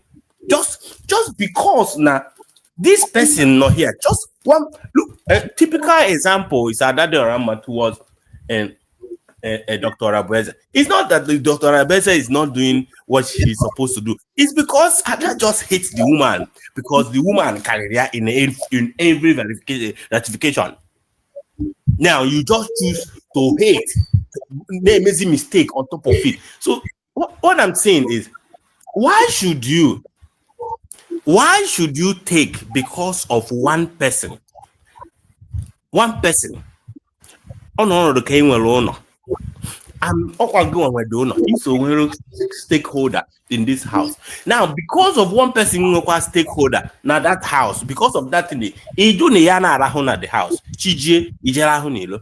Or make his sense. Or make your sense. And you know, opuru or form more Brgie. Or form, but I just thank God now all these things is happening because especially in Brgie, Ogenkere making himself prime minister is actually him deciding to bring himself down. That thing he did is a line that he shouldn't have crossed. He should have remained in acting than replacing prime minister. So I thank God. And remember, our Heroes Day is approaching. That day, Chota present. Roma. Oh no, no bunu naga. Jena your neighbor. Nyonya present. Make all that we are here. We have arrived. After the war, we are here to bring that into them. It is very, very important. Pido advertisement here. Tell everybody that you know. If he is here, I get emotional that only Biafra are concerned to the extent that Jesus somebody that what my freedom does not concern decided to now petrol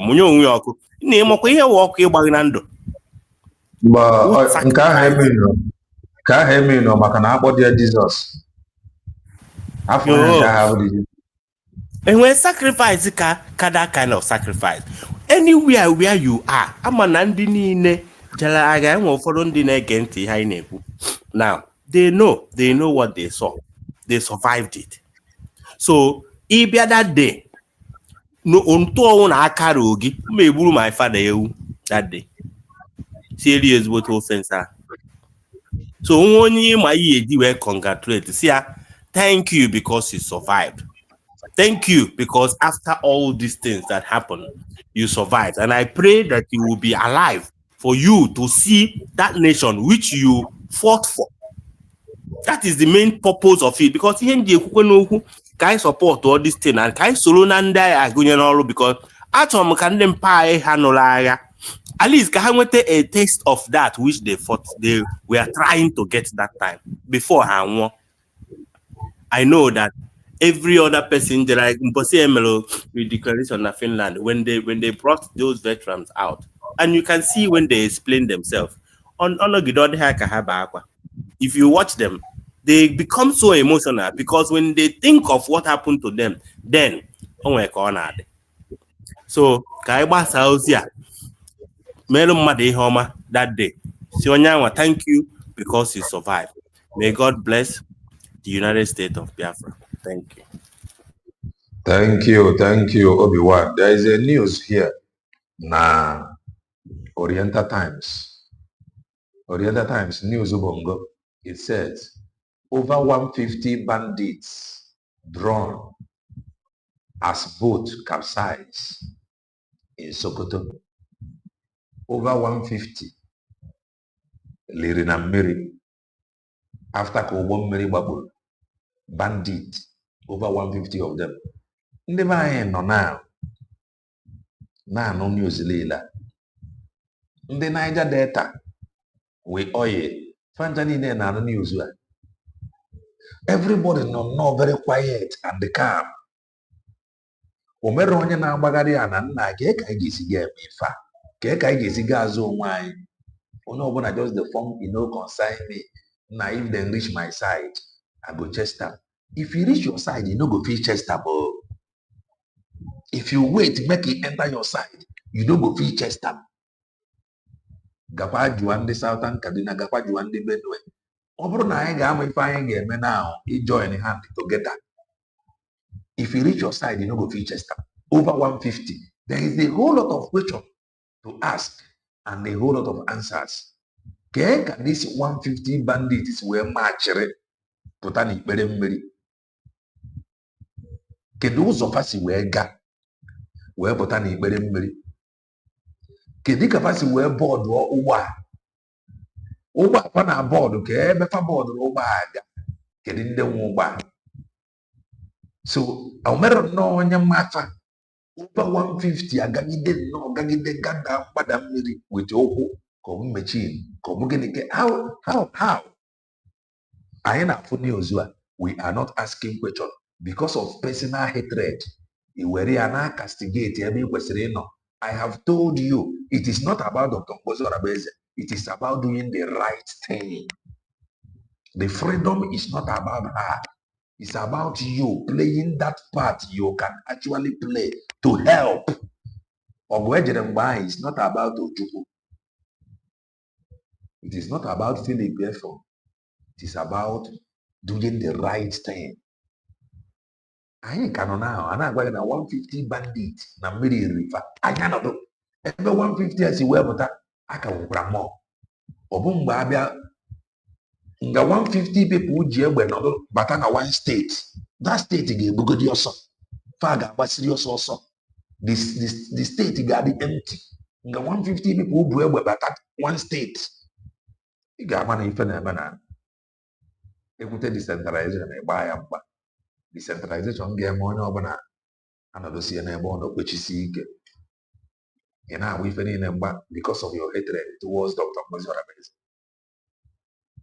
Dr. Ngozi Orabeze is not perfect. She is a human being. But she is just making sure that that right thing Maazị Manjoko started na ife a na ya na-wash ya na ya na-eleru ya anya. Only document dị onye nke n'aka resident agent, he have manipulated, twisted everything. How about that document dị n'aka by now? What do you think would have happened? Your hatred cannot do anything. Rather, your hatred is showing how wicked and foolish you are. Because if you are not foolish, a USB declared, it's not about anybody. It's about doing the right thing. The question is, why USB declared for? Why are they failing? Even those that claim to be veterans, they went and borrowed $13,000. Yeah. Okay, bro. Anthony Legend, the greetings from here. Omaka Maele, grab the mic.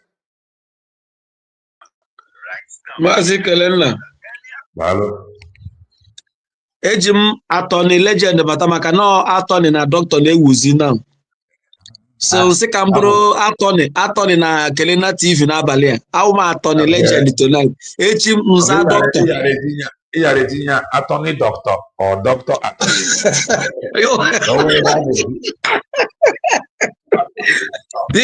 Oru tomorrow. Mmemekọta ya ọnụ ka o zuo oke. Oh, Anthony Professor Doctor Legend. Because all ihe na-ewuzi now. Yes. Ima isa halatoni owo na iso ni ha na-eme. Yes. So I want to thank you for we are international lawyer, attorney doctor. So on akpotu na enwere attorney international lawyer no na Kelena TV. Yes. So I am proud to host one attorney legend tonight. And some other person will say that I see him with my koro eyes. He came there. That attorney Kelena TV. I see him there. Go ahead. So that is it. So I don't know. I want to thank you. I was listening to Kai and I slept off on this matter. When I slept off and saw you, I said, this God is wonderful. That there will no difference. It will look as if you discussed with Kai. And what I'm listening to you is exactly as though Kai went on a classroom to study, to dissect what really exactly. In fact, Kai TV even brought somebody's a tweet who equally analyzed this man and said, what of when an envoy was talked about, the man sidelined it, the man dodged it. The man kept that in, muted it, showing us, anybody that is white will know that this man is trying to tell you, these white people are wiser than us. Because this man wouldn't want to accept a responsibility that we can come after him tomorrow. Exactly. Even if he's bought over and prepared, given a script, say accept. If they ask you this thing, accept. Yes, I'm the international lawyer. I'm going to do this. Say this, say that. But when that particular thing was given to him, that question was hit on him. He started talking about prayer, talking about bandits, talking about different things, sidelining the core question. And you saw that criminal jumped out immediately that question was asked. A question was given to your attorney. You jumped in and started confusing the person that asked question as though your attorney doesn't know what to do. You see, that act of that guy shows is an act of criminality. He was acting smart because he knew what that white guy was going to answer. He knew that that white guy was not going to give a good answer or a satisfactory answer. But what he did was to jump out to smooth the answer for the white guy. You see, I don't know even I don't know where our people do because when you say people are listening to these guys, it is true, but just like you always say here, our people are wiser, though some people might fall to your trap or fall to the trap of gullibility sometimes. But to tell you the truth, many people that have watched this thing have gone back to set it on a table and begin to see the criminality that this is RNG. This is RNG. Even this man coming to say that him with Mariana or who? Mariana or Watoni? Is Mariana an attorney? These guys were forcing attorney on Mariana last time with their behind on a general Brgie. How much now force that same attorney on this Mariana? And for Joseph Smith, see that his team with Mariana, attorney Mariana will do this, means that that guy is RNG. Let anybody that is listening to me mark my statement. Last time, Mariana was saying, I am not the attorney. But how I was forcing it on him was equally saying, now you have heard our attorney. This woman was saying, I am not the attorney. But how I was saying, you've heard from our attorney now, trying to cover. But the woman was saying a different thing. The same way that woman, that same day was the day the woman exposed that nobody can call Simon Eber. Nobody. He cannot make calls. When these same people were saying, I call him for 30 minutes, all these guys that took away, all these guys that know how to make AI, we don't know that this AI, whatever they gave to Lazuba, everything was generated from this particular CRUC group because they are perfecting their job now. Now, this same thing is repeating again. They have put it in the mouth of this man, say you and with attorney. This Mariana is not an attorney. It's not an attorney. This woman said it, I heard it from her, and now they are forcing it. So for him to come and say him aligning with Mariana to fight for Simon Epa, it is a proof that this is RNG. I wish this thing would do. The same Imam Maduabo that is facilitating everything was the same Imam Maduabo of 1 year ago that facilitated the same thing. Exactly. And this is what Dr. Ngozo Rabeze is saying, that why did these people come out now to fire up this thing? They want to truncate the effort of Mazi Simon. They don't want that man out. And let me establish this night. I wish they could hear me. These people have broken away. They are out already. They know it. You see, Ogenkere was very fast to showcase his own. And from the day he made himself PM, have you seen his downfall? That was the day he fought Brakata. Because lovers of PM that was with him immediately without wasting time. If any they did not believe it until he announced himself at PM. Thank you, bro. Immediately. And just like my brother that spoke last, the worst thing Ogenkere did to himself was to assume the office of PM. From the day he did that thing, his stamp broke into pieces, and he will never even, in fact, Even Lazuba Kaziyama. Lazuba Kaziyama. Now, these same people have tried the other way again. The truth remains that this Madabo with Bryce Nokoma and the Wuni and these guys are not. To start with, Ruben Nadida is there. Mazi Simon Ekpa removed her before he was taken in. He removed, I don't know who, from Treasury, because this is the woman that will be siphoning money after contribution. And so many of them that have issues with him on the Gadarana before more CR, which CRUC? And one Oluku dropout came out to say that CRUC is a judicial arm of Brgie. I don't know when that one is coming from. Now they have now come exactly what Ogenkere use Elias to do. That is what they want to use this man to do. But the thing is that this man aka the game, and that is why he doesn't know how to navigate some questions. And he is equally trying, he's trying to be careful at the same time. He's trying to be careful. Very soon he may become very, very perfect. Oh, goes here. Yes. Very soon now, a coach is He watch you one man tweeted that this man that is shivering from giving answers who cannot stand his ground. You see? So if you watch this man, this is arrangement, is arranged, but they are just trying to tell him, look at, can you imagine it? I very homework, meet mama of or son naval whatever, or he had and so what? And so that has nothing upstairs, honestly. Meet mama of this, mama of marine, mama of a marine. Can you imagine that marine that have never come? Eh? Marine, I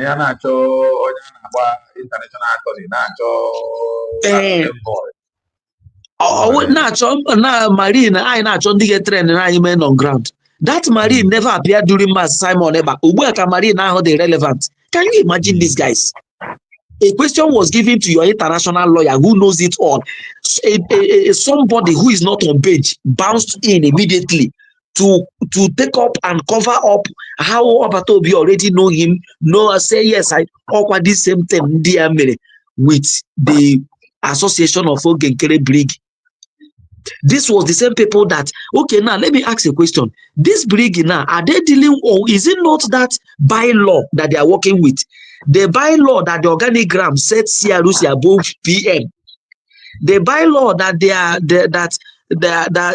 they promoted Ogenkere to where he is after 1 year of not seeing PM. Is it not these same people? What else are these people going to offer? What is their agenda? Are they government? If they are government, show us your organigram. Who is your leader? And do you operate with PM or APM or COS or whatever? What do you operate with? And the other person came out and said she's now general secretary of Hadeze. Now push to get to their own Brgie. The professor says he's now general. Did Obato be operated with general secretary? So secretary general. She says she's secretary general. Imagine this criminality. This gang of criminals, out of greed, here break out. Video that practice. Now they have brought a white person because I won't do and the white person is messing up. Look at the white man on a goof around. He could not answer straight, go straight to a question. On how this and I'm more pastor. How God will do this, how prayers will do this. Imagine an attorney that is going to, in fact, Elias Madion carry on. Elias, a coach, but a coach, or Motazi, the honorable machine.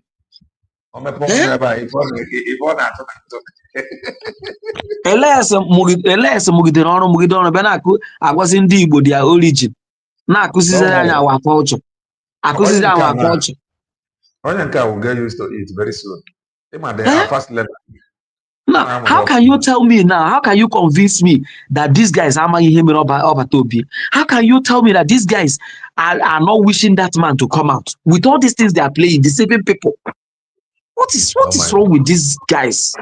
Who is listening to this? Who will ever thought that these guys will come out and break away from the core criminality movement, criminality movement of Elgonkere? Hey, break out. They are form more their own, and they are trying to force it on people.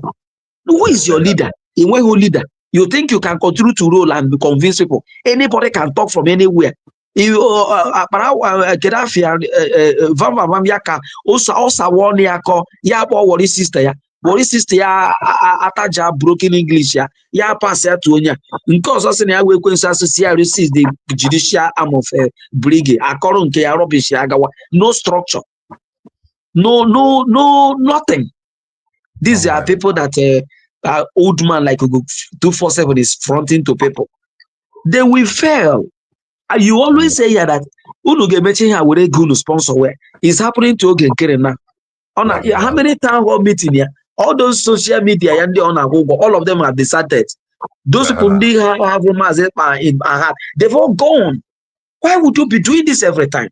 Look at imagine the disgrace. Even see Mazi Kelenda, it would have been more honorable for them to keep this secret than bringing this man out to disgrace him every time.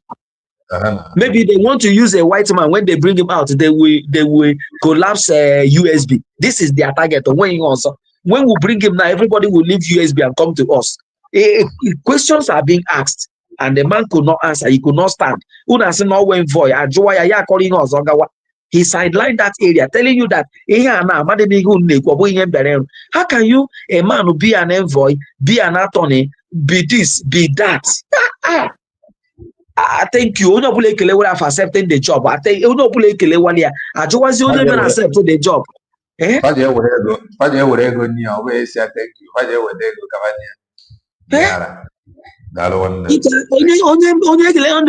The person they are thanking for accepting a job was, a question was thrown to him, and he started answering something different, trying to shy away from what these guys was thanking him for accepting. He tactically, pushed that question out, irrespective of this guy trying to see if he can water ground and tell him what to answer. Imagine a question was given to you, have said everything, you've taken your time to explain. Now allow the attorney to answer us. You jump in at the same time. You broke protocol. What kind of organization is this? What kind of group of criminals is this? My brother, these are not, but just like you said, anybody hearing me, whether on ground, whether this thing, whether you like it or not, USB remains the way forward. Nobody can give us what we are looking for now, except United States of Biafra, as we declared on 29th November 2024. Somebody wrote on this platform, on this comment section, that he saw one of the men on ground making video with passport that he has. Oh, God of mercy. I know. See the comment. Well, the comment is there. He said one of the men on ground made a video with passports that he has gone out. Okay. Oh,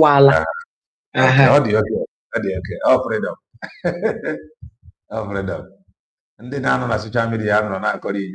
Thank you, my brother. Thank you. Within this week, I am Mobesia. I come up from the thing. Justin, my question is, what is Mazi Simon Epma waiting for to dig this group away? I continue to blame Mazi Epma. I keep saying this thing here. Don't blame Mazi Epma.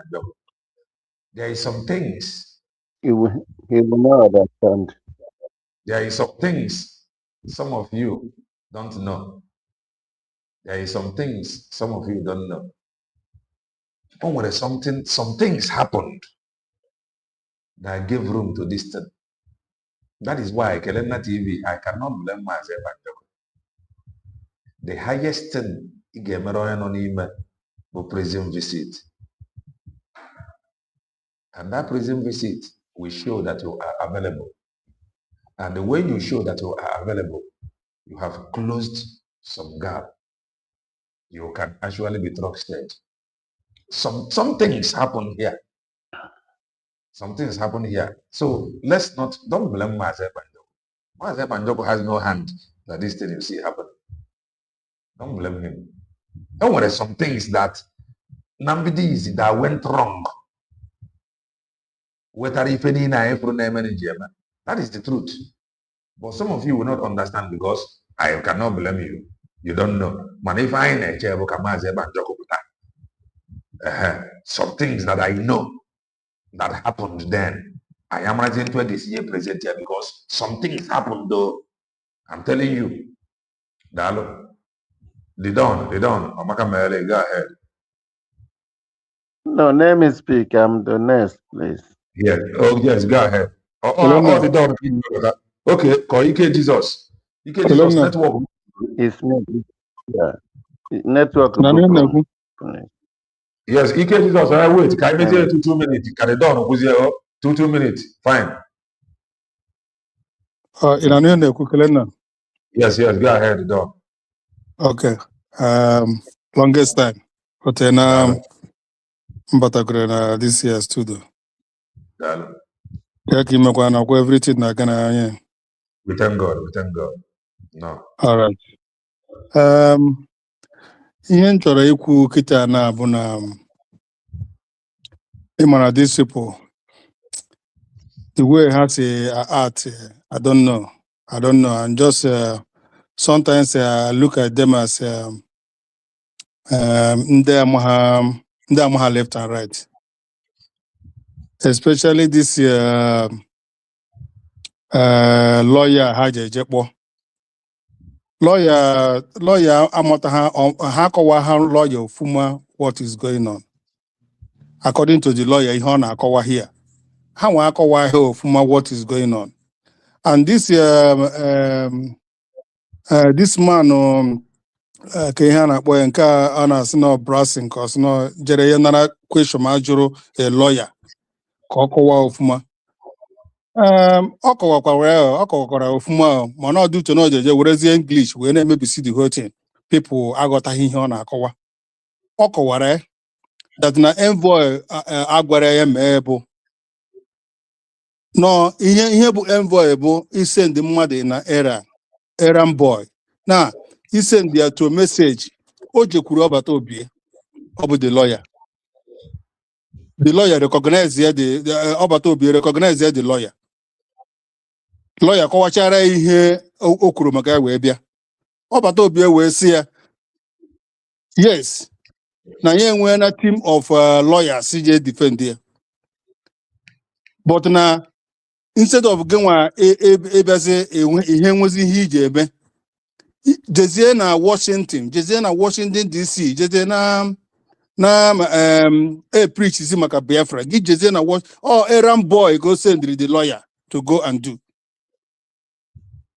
Ọnọdụ ka mmadụ bekwutere gị kịta na-asị gị biko ọ ga ka ihe nwere ike imere gị iwesi oke na ihe niile na ndị mmadụ na-enyecha na ndị mmadụ ihe niile eji eme oke ebe ọ bụ na anyị chọkwara ime ihe oke jeje samazie efere go and wash plate just ka ọ bụrụ that no nwere ihe ị na-eme.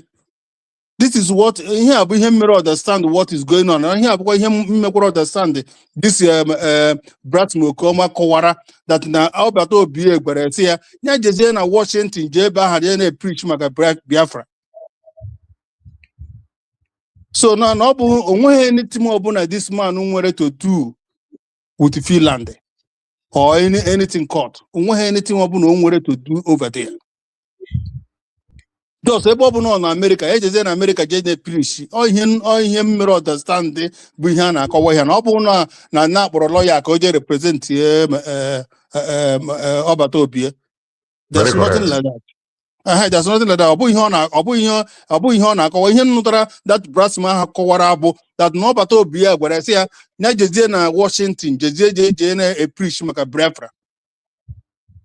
Na ọ bụghị ịbịa defend ya because na enwe na a set of a team they defend ya ni. So it's an errand boy.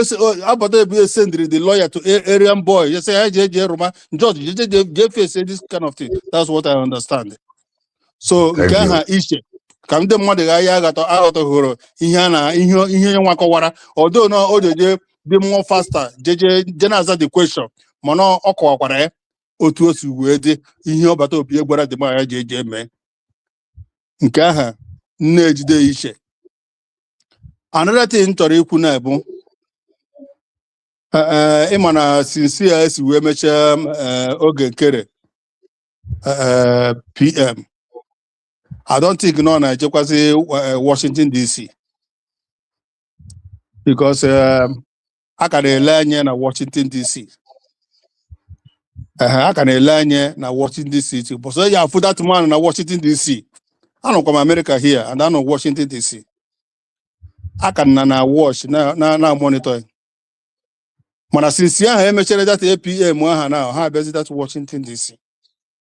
Since emechere APM because since emechere PM. Since emechere PM. Okay. Ha abịazi Washington DC. Ha agazi ebe ahụ. Okay. Maybe only the deputy ya na ejezi ozi ya. Yes, all related because no nwetara ihe niile ọ chọrọ. Filuzie na ka ego na-abịazi. Okay, even mana the most important thing bụ chọbeghị m ikwu anything no mgbe anya m metụrụ ya mgbe m fụrụ ya anya ka mma the whole world everybody ya know what happened. Okay, na-ebo citizen na America does not mean that na ọsọsọ citizen no one does aka ahụ emetụgo ọ na mmadụ aha citizen na-alụ ọgụ ebe a citizen by citizen ha onye ọbụla na-alụ o nwere nwere ike ijekwuche bụ nwere ike nwa ọra sị gịnị na-aba alụmọgụ ọ polisi ji ekpe ụnụ na-abụ citizen so onweghị n'etum ọbụla nwere ọnwa amaghị ihe na-agbajisi ya aka ọ ihe na-eju isi o ji emeghere ihe ọ na-emeghere mana ofu ụbọchị ka anya m kpara ya na Washington DC ka ọ fụ na aka dade ka ọ ya afụ nke tọrọ benu. And the another thing chọkwara ikwu na akele nna bụ maka ndị UK. Ihe m chọrọ ịgwa ndị UK na-abụ because according to news nnụrụ ọ dịka from August ka ndị government of UK ji ebido mass deportation based on the ihe Jagabandi ji ebe a jeme and not mainly no ndị Biafra ka o ji wee mee that kind of thing. And onye ọbụla bụ onye Biafra nọ UK ejidere ya gba mbọ throw away his information anything maka phone because na ha na-ala ndị na Monetara Mohammed or anywhere onwe ndị nọ ebe ha ya ejide ya phone sashia ya phone anything ọbụla Biafra afro n'ihe dị ebe a you are going in for it. So ha chọrọ iji that opportunity ha wee jidesie all the Biafrans nọ na UK. So onye ọbụla ga-eje were ID nya o were ID gba mbọ nata leta ọ bụ sọsọ ID ịnata that your ID. Ndị UK ka nna agwagodi nke a ịnata that your ID gba mbọ natakwa leta request a letter from foreign affairs ka onye gị leta ja back it up with that ID because anytime ọ bụ na ejidere gị na UK ị na ha na-egosi that your ID ị na-egosi letter authorized letter inwetere from foreign affairs Biafra nyere gị. Okay, so no ihe a bụ ihe ese evugu ihe a bụ ihe ese evugu. So na ọ bụ na ịnata letter ịnata ID ịnatakwa letter at the same time that letter aha bụ ihe eji wee back up that very ID sign letter from the foreign affairs. So now he agbakwa mbọ fụ na this kind of thing n'imere because of from August kita na obido okwobe everywhere. And the man say request ID. He request ID. He check for sometimes before you check for capture. All this is a need delay. So come on hide the kita na maybe here dinner. That's the message in Choro can pass out to in the UK. Kahamana that this sim is coming up. Thank you. Thank you. And secondly, in the Hana men on ground. Onwezi onye bụ men on ground. Ihe niile aha na-ekwu men on ground. Onye ọbụla agbafusiena na ala Biafra. Onwezi ndị nọ ala Biafra. Ha niile agbafusiena. Even some of them na-anọzi African country nọ ebe a na-eme video. Eme video asị gị no ha nọ on ground. They are not on ground. Ha agbafusigo. Thank you very much. Thank you. KC Maazị Banjoko na KC Nnamdi Kanu, Maazị Nnamdi Kanu. That is in times of visit. Oh my God. But I will not want you to blame Maazị Banjoko. Oh my, if a man edge you were way. So he have to be managing these things like this. Don't forget, Onye has to know who his ex-wife cannot buy. So he must use wisdom. That is just the truth. Because can I no go there, no go there. Please. How? Just leave that issue. So I'm just saying now their visitation abro. So that is that. So nobody should blame him. Let us just the look. So at the end of the day, no gap. That is the truth. Okay, Jesus, grab the mic. Thank you. Good evening from my place. My brother Don, thank you so much because the place in Chore Batuaka Patrona can consign that lawyer. How you are with that guy, I wanted to say that is exactly what I wanted to say. But these people, the guy you understand, that Bright Okoma, he understand the game he played there. He was smart, and that's why he was present. Understand? To get questions, to intervene any question that comes, because he know that the lawyer is going to explode or expose them when some questions come. That question that guy asked, that question cleared everything. Remember, this guy is not representing anybody that is telling you that this lawyer is representing someone else. You are a liar.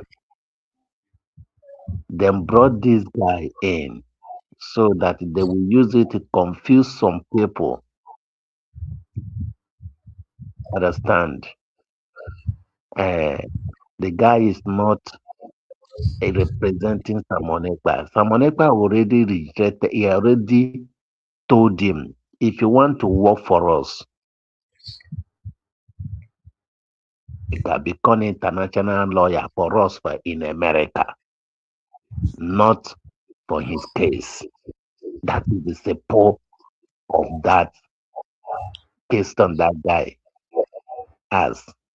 And if the lawyer knows, that lawyer wouldn't make that statement. Remember, that is another mistake that lawyer made. He wouldn't make that statement. And that is why the guy that asked that question understand that question. Understand? That even a Bright Ukoma understand that question. Bright Ukoma don't want to address that question, but Bright Ukoma don't have any option to address that question. But if the lawyer would address that question, the lawyer would have exposed it the way everybody will say, ah, that is why Bright to come and collect that question and answer it the way he answer, so that he will confuse you, he will make you to understand. I don't know whether I understand what the game he played there. Now, that one I come and gone. Now, I want to say this to people in the UK. You know that the people in the UK, it was when it is the headquarter of IPOB, Umoshineke. Uruola no meme. This is the time you people that refuse to say the truth or to stand in the truth, that is staying in UK. Even sometimes like this, asinye me abrona uzunro. This thing that happened now, somehow, I like it. Somehow, he will promote USB. Somehow, people will run into USB because that is only your savior. That savior he rejected. That's your savior he rejected. He will become your savior now. All of you that fought Samonekpa, the fruit of Samonekpa is about to save you. The labor of Samonekpa is about to save you, especially those in the UK, IPOB member, because that is the way, the headquarter of them, protector, and those that are the protectors, not the UK, the headquarter. I will know what you people will do now. Those that don't have document. You only your savior is United States of Biafra. You better know them, eh? According to our Dr. Ngozi Orabeze, better know them, eh? Also, Gije were, also Gije were. Ebulata gị Nigeria. Anwụrụ akwụọ gị n'eze. Ime ihe na-akpa anwụrụ akwụọ gị n'eze. Ọsọ gị mere isi mpompo. The stubborn. Okay. We are waiting you in Nigeria. You better know them. Thank you. God bless you. Thank you. Network of the Go legend. No, Greg. Network of Greg. Greg, sorry about that. Join us in some hours time. Onwe mbọ ọbụla ị ga-agba maka nnwere onwe ka ịfụ na ọ bịara. USB redeclared bụ the only place. Enyemaka ọbụla ị ga-enyere Simon Ekpa Njoko na USB redeclared ka ị ga-enye dị enyemaka. I am very happy. Mgbe ọbụla nwere time stream or fundraising, I see people joyfully giving. Joyfully. And I am praying for them that their joy will never experience sorrow. Their joy will attract many. Their joy will attract men that matters to USB declared.